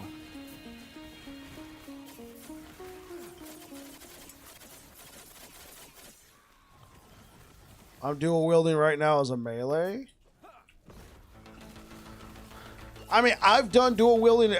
My Paladin Rive build I put out, I was dual wielding. The thing is, there's a lot of benefits there. I just feel like sometimes they just put too much detriment on it.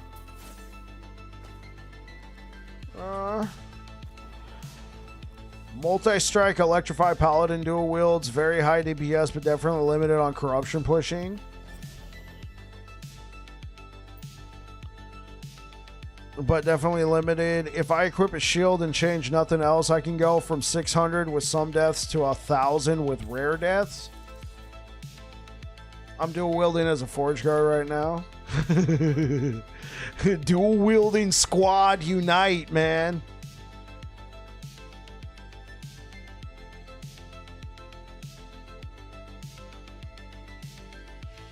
That's kind of how I felt with the Electrify Javelin Paladin.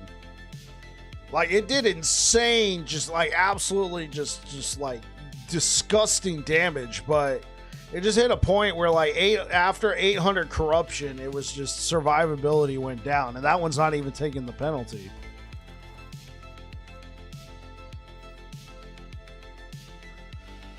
Getting 5.8 electrify ticks with dual. Yeah. The damage is good, right? At that point, it becomes a war of, do you hit them first or do they hit you first?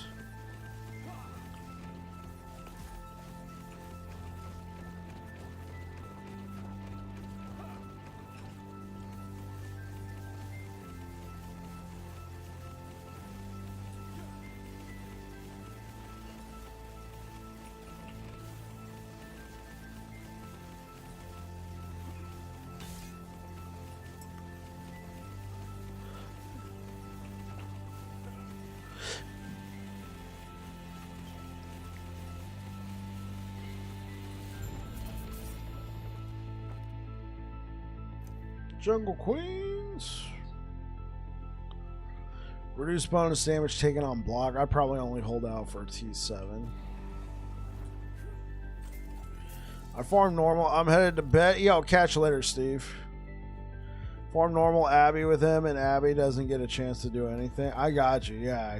You just absolutely just cut him in half.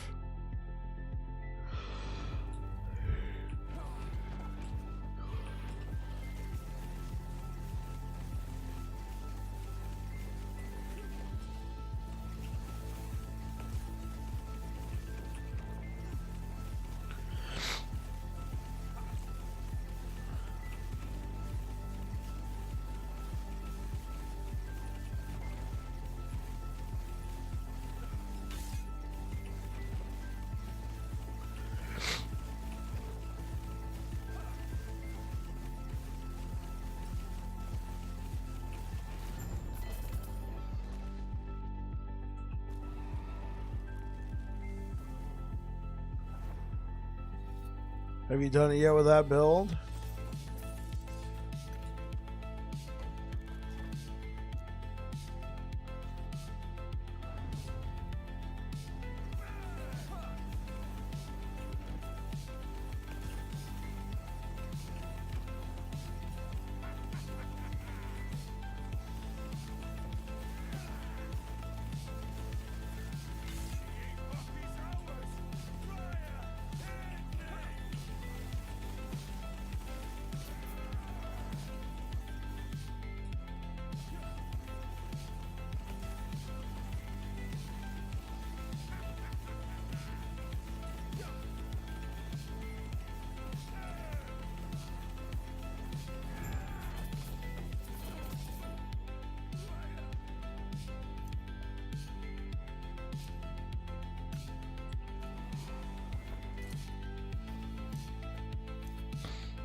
Yeah, he's got a pretty nutty forge guard, Space Trucker.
How the later half of this month been treating you, Bike? It's been going pretty well.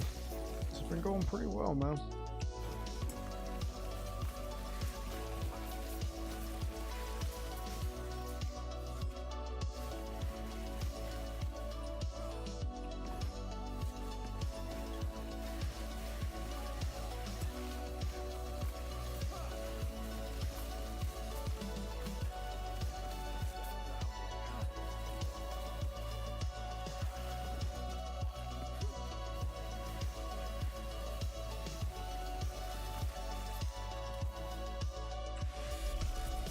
Hog coming in hot. Could Judgment be autocast? I'm not sure. Yo, welcome on in. Welcome on in, guys. Hog with the raid. How you doing, Mr. Hog? What's up? What's good in the neighborhood, man? What's up, Bubba? Nothing much. Just a little machine gun smite. A little machine gun smite, man. We're making it rain. What's good? Welcome on in, everybody. I'm Babbling Bike, and I play lots of Sentinel. What were you working on today, Mr. Hog? Give you a shout out. If you guys don't know who Hog TV is, this guy is a legend in the ARPG community. New to last Epoch, but he has been blasting. Drop him a follow if you haven't checked out Hog TV yet. Much appreciated for the raid. How goes it, sir, in chat? It's going all right, Wicked. It's going all right. You were working on your Spellblade? Excellent, excellent. Yeah, Wicked. Thank you so much for the follow. You have 400 that you put in just this season? Yeah. Hence the blasting. Blasting.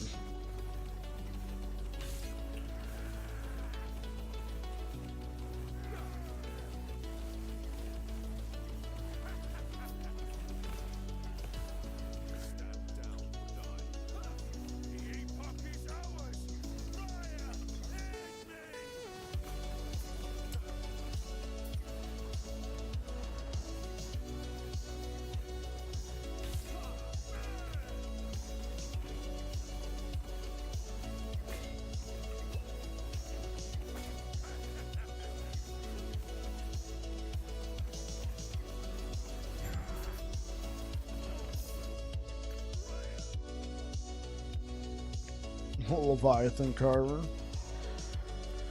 So what's your favorite build so far this season, Mr. Hog? Aaron has never so happy, right, Hog? Yeah, dude. Like, I don't even think Aaron... Did Aaron even go this Spellblade? Really? Awesome, man. Yeah, did Aaron even go live today, man? He raided me yesterday, said he was free, and then, you know, disappeared. Yeah, he like raided me last night. He's like, I'm free. And then it was like, bye.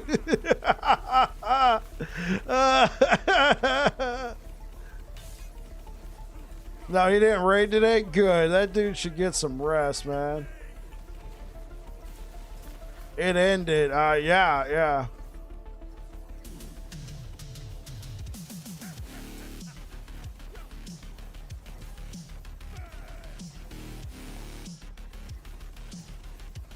His Summerthon finally came to a rest, just in time for the next season of Last Epoch to come out in a month or two, right?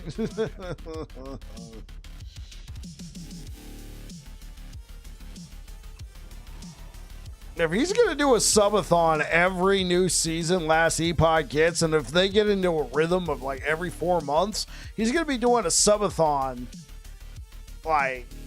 Yeah, get ready for the next subathon already. Well, it depends. I mean, it could also be people start to get used to the idea that Last Epoch finally has regular seasons. They'll be like, yo, hold up. My wallet, my wallet is saying otherwise.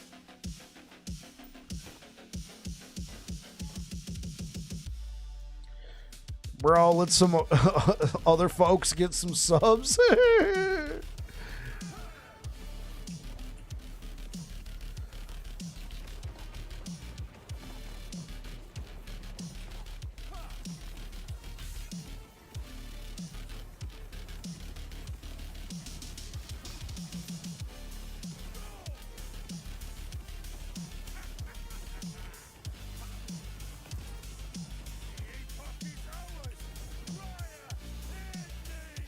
How long did it last? I think they said it was. I think Aaron said 40 days.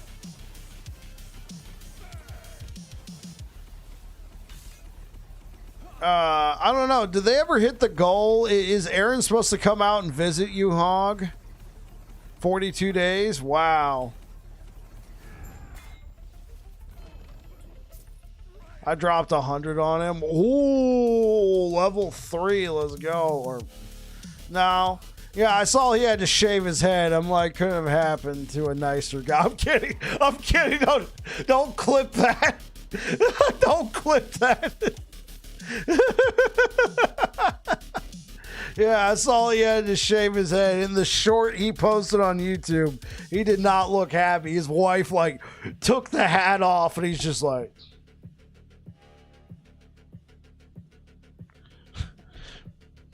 I was waiting for that Hog collab. Imagine shaving your head. Who would do that? Yeah. Yeah, who would do that? Yeah. All right, that's a really easy sub goal for me. Like, yeah, guys, I got a sub goal of 10. I'll shave my head, you know. Yeah, maybe make it 50 just to be, you know, somewhat exciting.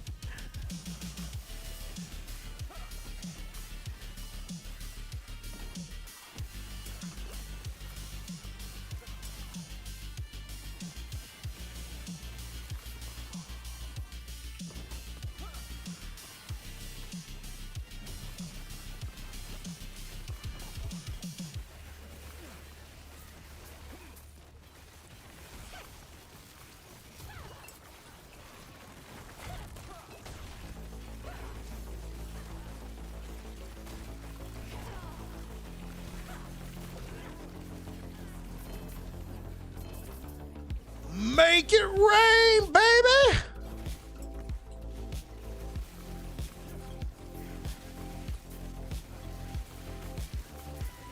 Hog needs to do another subathon? Wait. Yo, Hog, when was your last subathon?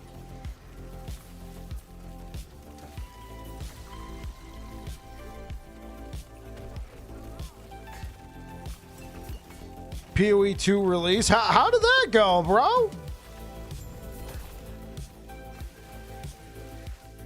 And you're going to do one for Season 3 of Last Epoch. It was a nightmare? Really? He was losing his mind? Wait, why were you losing your mind, Hog? What happened? We didn't torture him at all. Wait, you did a true subathon, not like the subathon people do nowadays. Wait, and did you do that on camera? Well, probably not on camera, but maybe slightly off to the camera. Bro, that just sounds... Oh, gosh.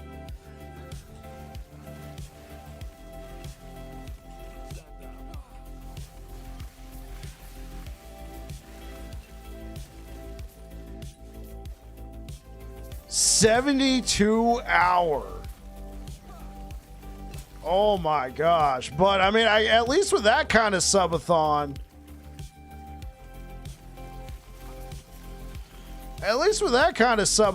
you just, you know, it just runs continually. I remember Hog redoing Act 1 over and over, streaming from a porta potty, but he got stuck to it. Streaming from a porta potty, man. From Porta John. Yeah, I've never done a subathon. Mostly because, you know, I still work full time and I don't want to ever, like, you know. I mean, I guess I could put a limit on it. Be like, hey guys, I'll do a subathon, but I'm only taking 2 weeks off from work, so here's what we got to do.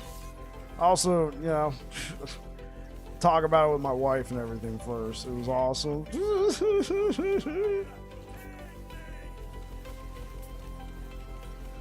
I think the biggest thing I have trouble for those kinds of things is just thinking of goals and stuff.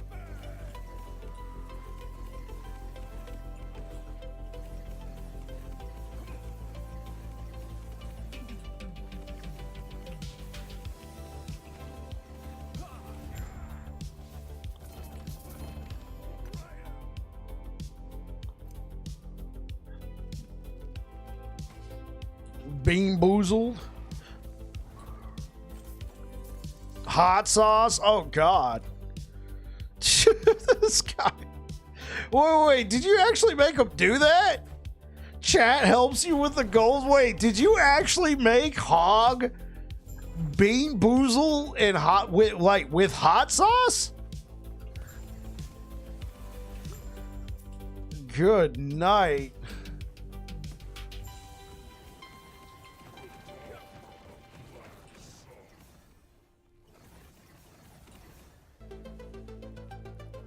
She's like, I didn't do anything.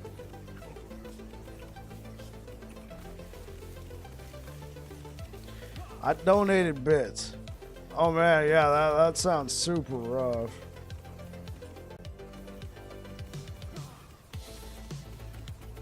Wait, so Hog, you said you stream from a shed?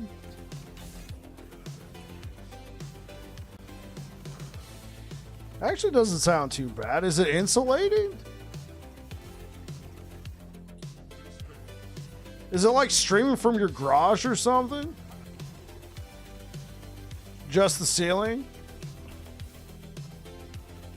Well, I mean, I know you live out in Georgia. It's worse. Oh.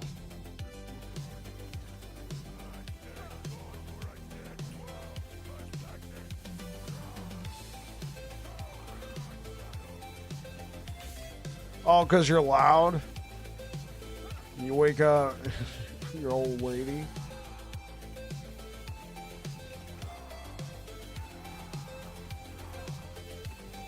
It's not that bad.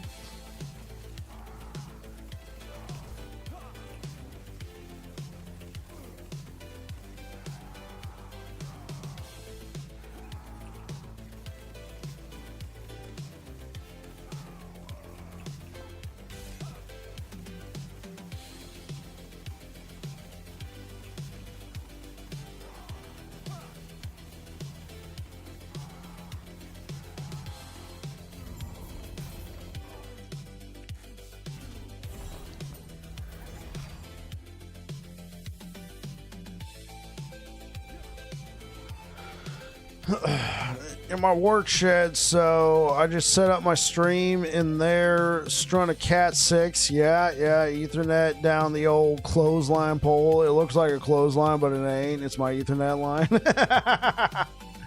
Good old Cat 6. That's some ingenuity right there. Hey, they're well insulated. It does the job just fine.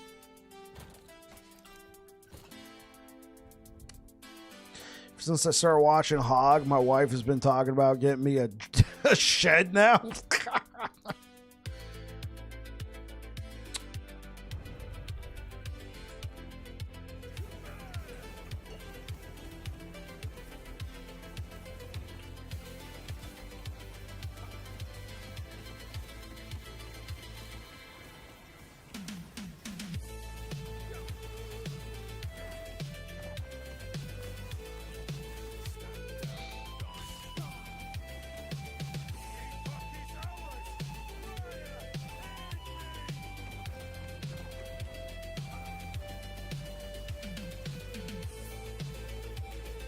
Oh, it is. I have a window, unit AC in front of me with a piece of dryer duct shoved in one of the vents, draped over a monitor, delivering cold air to my face. Hey, there you go.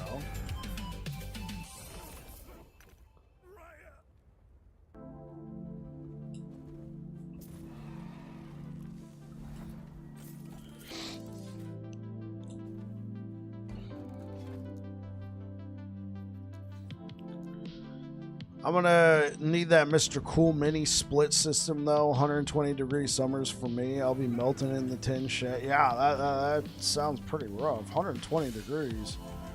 Goodness gracious. Where do you live, Lieutenant Dilf? Yeah, 120, man. I've only been in 120 degree weather once. That was in Redding, California.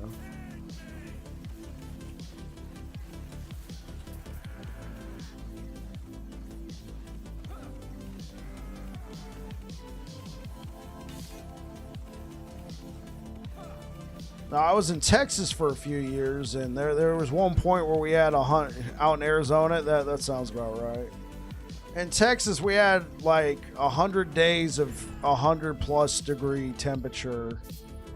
I think we get up to like 105 like every day for 100 days straight. That one was pretty nice. Live in the northeast southern folks. Yeah. I live in good old Monterey County, California now. It's very temperate out here. A hot day is like 80 degrees. For the most part, it's mostly 60 degrees year round. During the winter, it'll cool down to like, 40, 50. Not too bad. It's very, very samey throughout the year.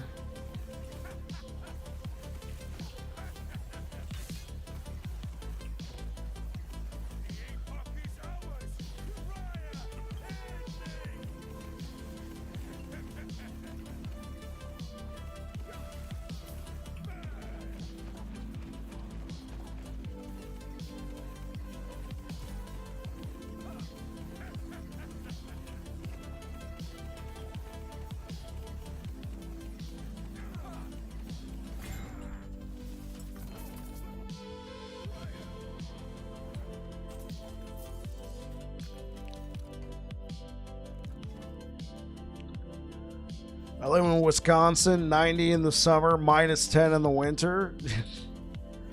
Yeah, weather must be nice. I turn into a lobster within 5 minutes. Yeah, dude, Arizona, man. I haven't officially been to Arizona. I had a stop at the airport in Phoenix. What is that? Sky Harbor, Sky Lounge, Sky Freight, Sky whatever. And even though I was inside the whole time, I could feel it. If I walked outside, and this was the summer too, if I walked outside, buddy, brother. Yeah, I worked for the military, and this is one of the few times I actually had to go do something that we call TDY. Basically, we got to go do training somewhere. So I had to fly from California to Kansas. And we had a layover in Sky Harbor, and our flight got delayed because when we were flying out of Monterey, somebody broke the overhead bin. Somebody broke the overhead bin by trying to stuff an oversized bag into it. And so then they had to they had to call in their engineers to come and fix it. And we had to sit there for like 40 plus minutes. And that all the engineers did after staring at it for a while. And when I say engineers, they were literally just two airport employees with yellow jackets, right? The engineers, all they did is they pulled out some duct tape and taped it shut. It took them 40 minutes to do that. Oh, man. So then we get on a plane and we go to Sky Harbor. And by the time we get there, our connecting flight had already taken off, so we had to get onto a new connecting flight. Yeah, man. Yeah, no.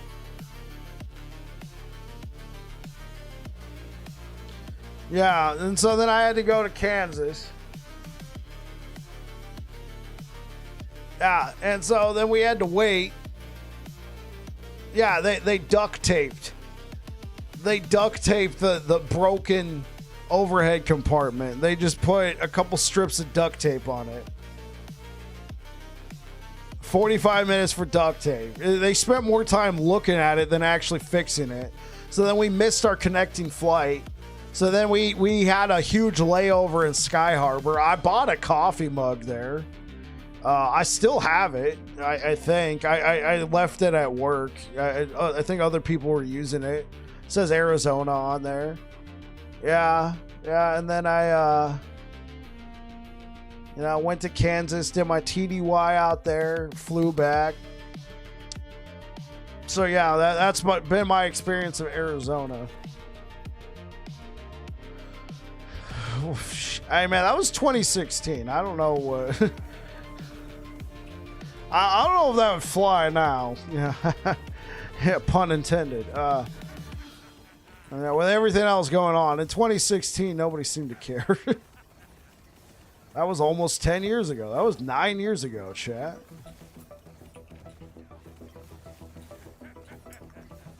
I was in 29 Palms, California. 29 Palms. I'm pretty sure that's south of me. It sucked ass.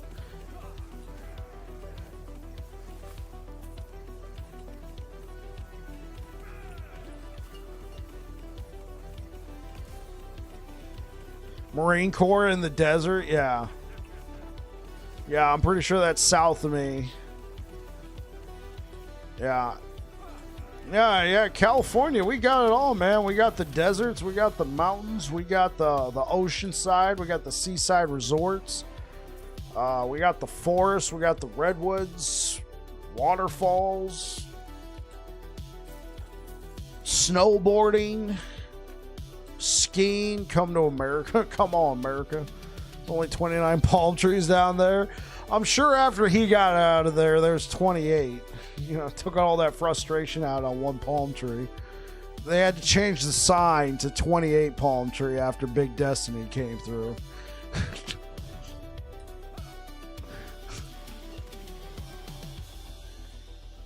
Yeah, little known fact, Lieutenant Dilf. Little known fact, the 29 palm trees is actually code for the population of the town. That's actually how many people live in the town, and then the rest of it's just a military base. 29 stumps.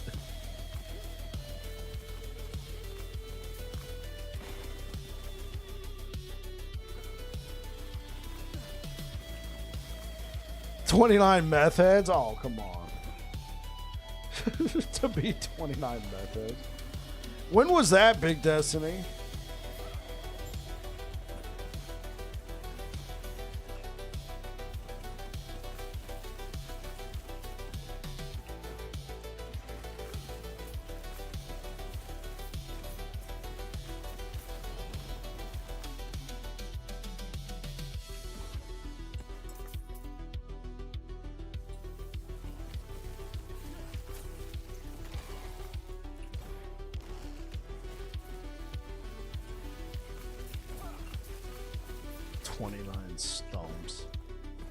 That's good. As far as I'm concerned, I live in the best part of America. You know what? God bless you, Wicked.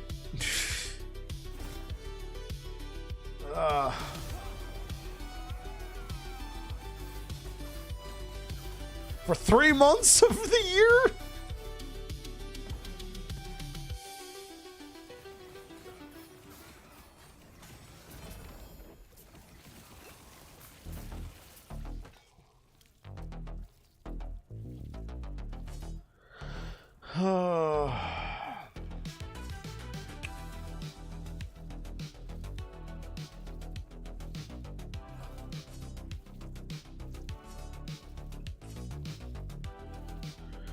Okay. Try this once. Nope. No, thank you.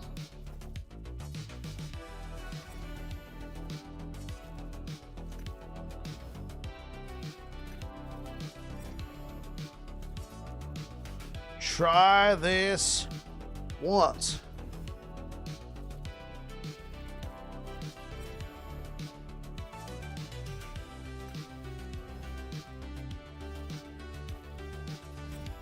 Not bad, but no cigar. All right, that ran out of 14%. Okay, cool. All right, Hog, I'm gonna hit the sack. Thanks for the stream, brother. Absolutely. Catch you later, trucker. I'm sure Hog's around here somewhere.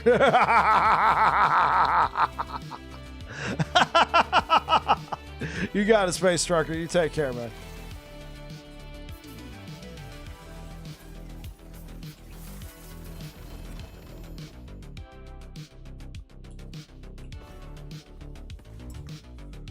Little town, city, Mineral Point. I was stationed in Camp Luhania. We went to 29 for 2 months. The only time I've ever been to California. Yeah. Great first impression, huh, Big Destiny? Great first impression. You're near Appleton? No way! I'm kidding. Embarrass myself. I'll show myself that. Oh, you're good, Space Trucker. Catch you later.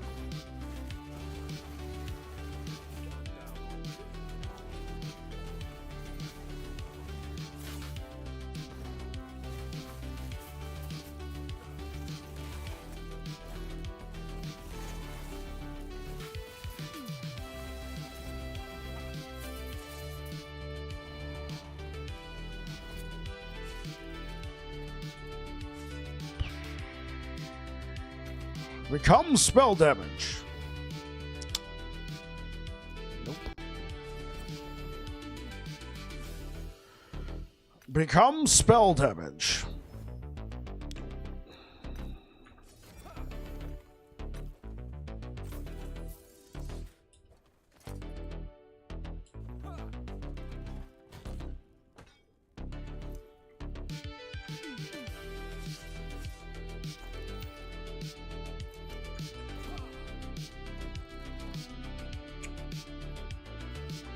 Be right back, chat.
Yeah, I was gone way longer than I thought I would be. Sorry.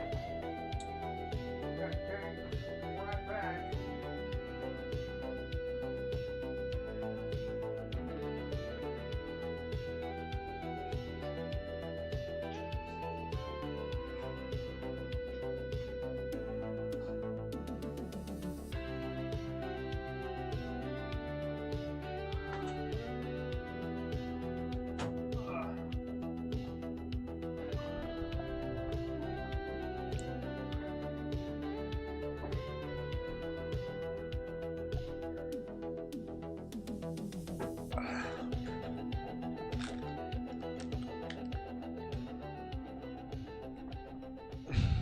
I'm from Bama. I have a natural distaste for California.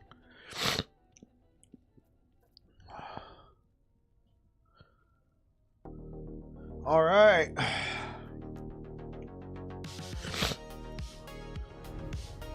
Night Rain? No, I don't have any plans to play Night Rain.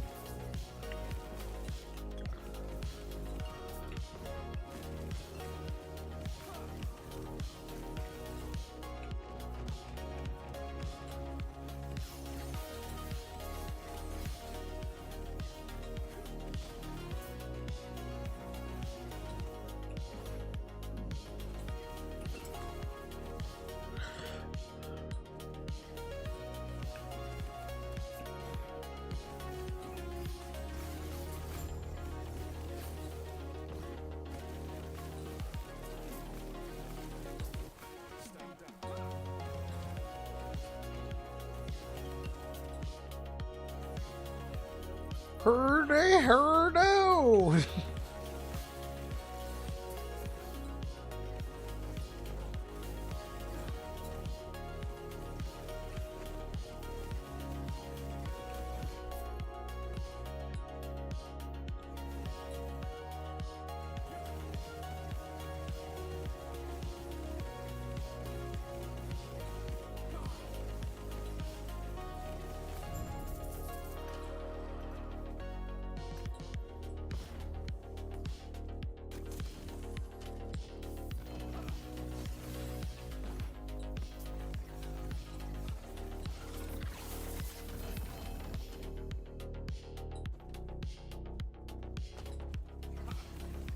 Why did I take shield charge over lunge?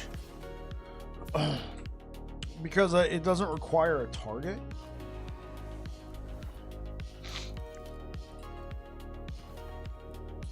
So if I'm in an area with no... Yeah, if I'm in an area with no enemies, then I would just be having to hoof it.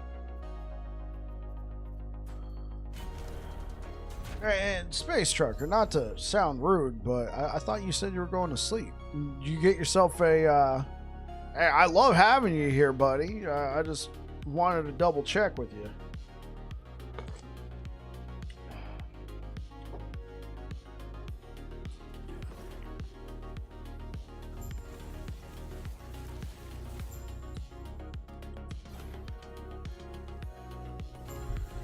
Yodder. Sorry, babbling this Midwestern's talk. He got second winded.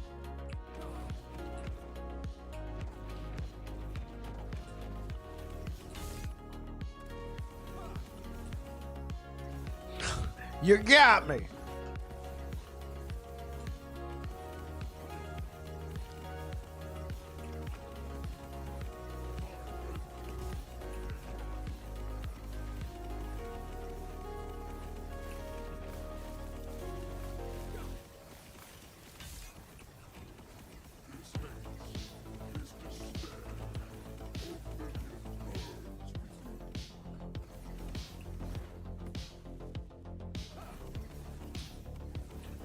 Guys, look, even at 12,768 armor, it's only 80%.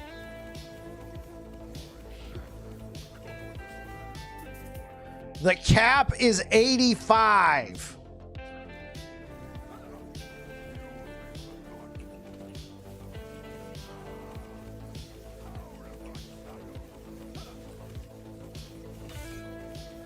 Give me all the armor. Give me all the damage reduction.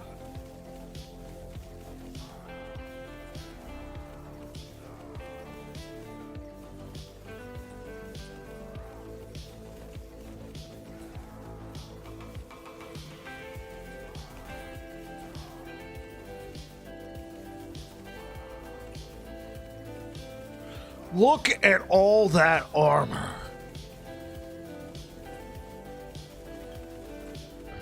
Oh, yep. That's what we call one of them deer things. Oh my gosh. Okay, I'm done. Yeah. This guy.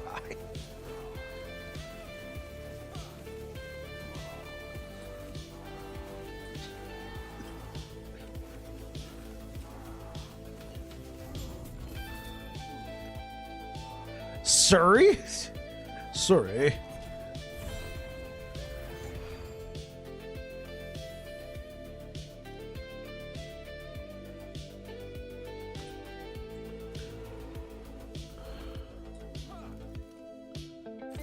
Yo, is anybody here like a big Void Knight fan? Do you guys like a Racing Strike?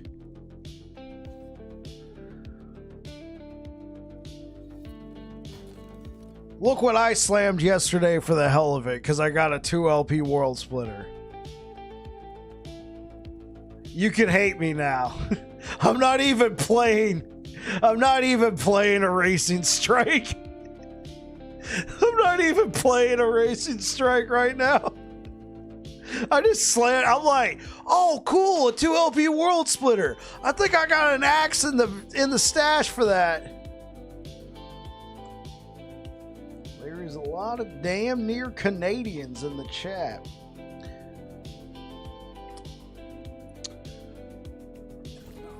I've been running with that, but I'm still in campaign on Act 4. Oh, with a Racing Strike. I was like, what do you mean? A World Splitter?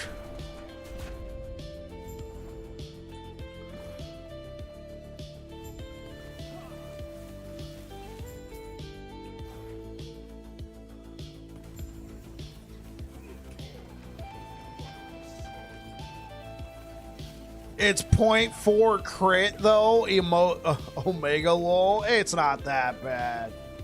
If you got 1,000 mana, you're fine.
This is a build I did last cycle called Machine Gun Smite. So I'm trying to see how well it's doing in the next cycle. I pushed it last cycle to like, was it 1,200 corruption or 1,100 corruption? I'm trying to see how feasible. It is in. I'm trying to see how feasible it is with all this, new stuff. Well, I mean, we had a couple toys that we could play with, right? Had volatile reversal. I used a particular idol that I'm not using right now because I'm trying to see if I can get my smite high enough.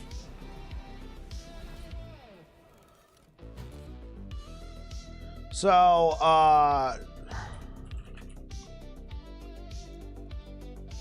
right here, Trinity of Flames is what I used last season. Every third fire spell you cast is guaranteed to crit, but has 36% less critical strike multiplier. So what I did is I literally just built pure tank. And then I slapped this on there, and this was my only source of crit. Like, sure, you did a little less damage, but you just had to tank through it. Obviously, they buffed the health of everything this season because they, overall increased the damage of a lot of different classes. Well, supposedly.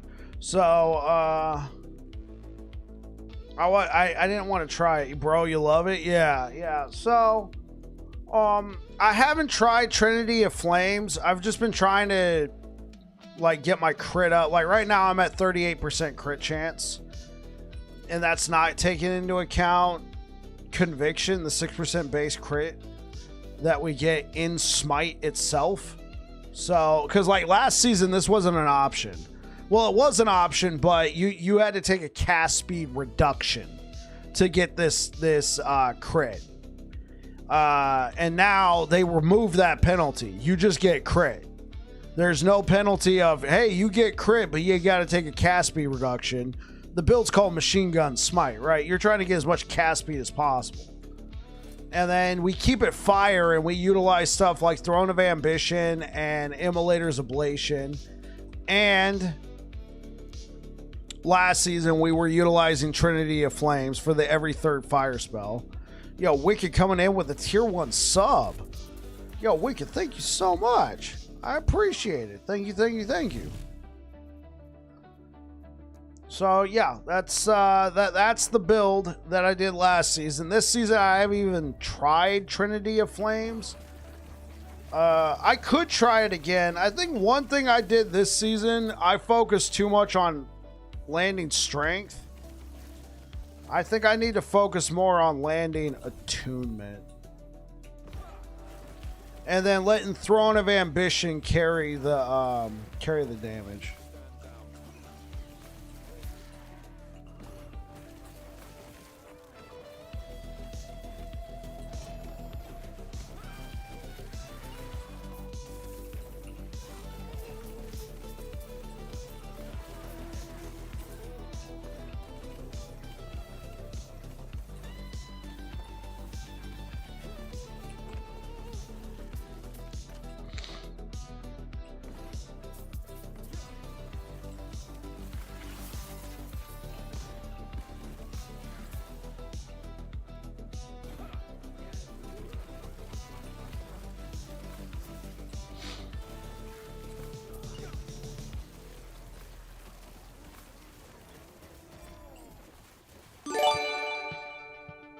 Dude, Wicked coming in hot with a gifted sub. And he gives it to Louis. Hey, let's go.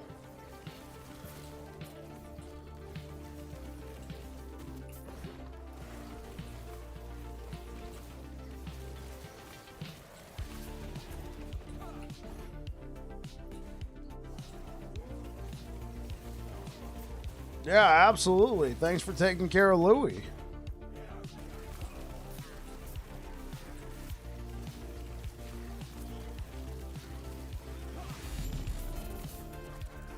Yo, Louis, thank you for the follow.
Oh, oops.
Yeah, I think this was a good recommendation. Thanks, Niche. Also gives us the spell leech, which is very nice. I think at this point, I just want to find like a 2 or 3 LP. Hit it with that 30% cast speed, and then get like health. You know, get like some health on there, like a double health. If you can get 30% cast speed and then health, hybrid health, bro. Oh. Even if they're tier 5s. Or you can go cast speed T5 mana. Could be a thing. But the cast speed really does help. Really does help. Alrighty, everybody. Thank you so much for the likes over on YouTube, guys. I really appreciate it. If you're over here on YouTube, let's see. Is there anybody I recognize who's streaming? No, not really. Let's go look for some new people. Let's go out and make some new friends.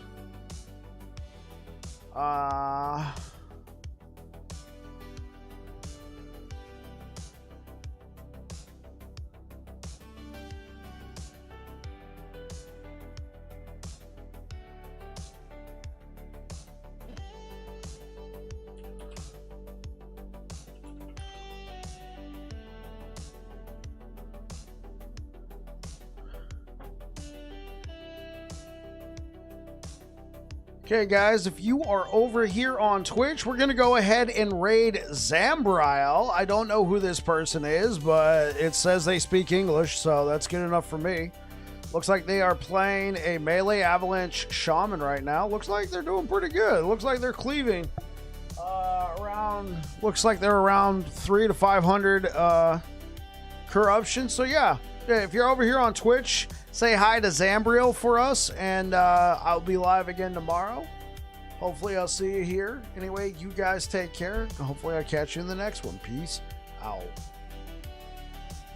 All right, and YouTube, thank you so much for being here, guys. I really appreciate it, and I will be back again tomorrow. Thank you so much for the likes, and you guys take care. Peace out.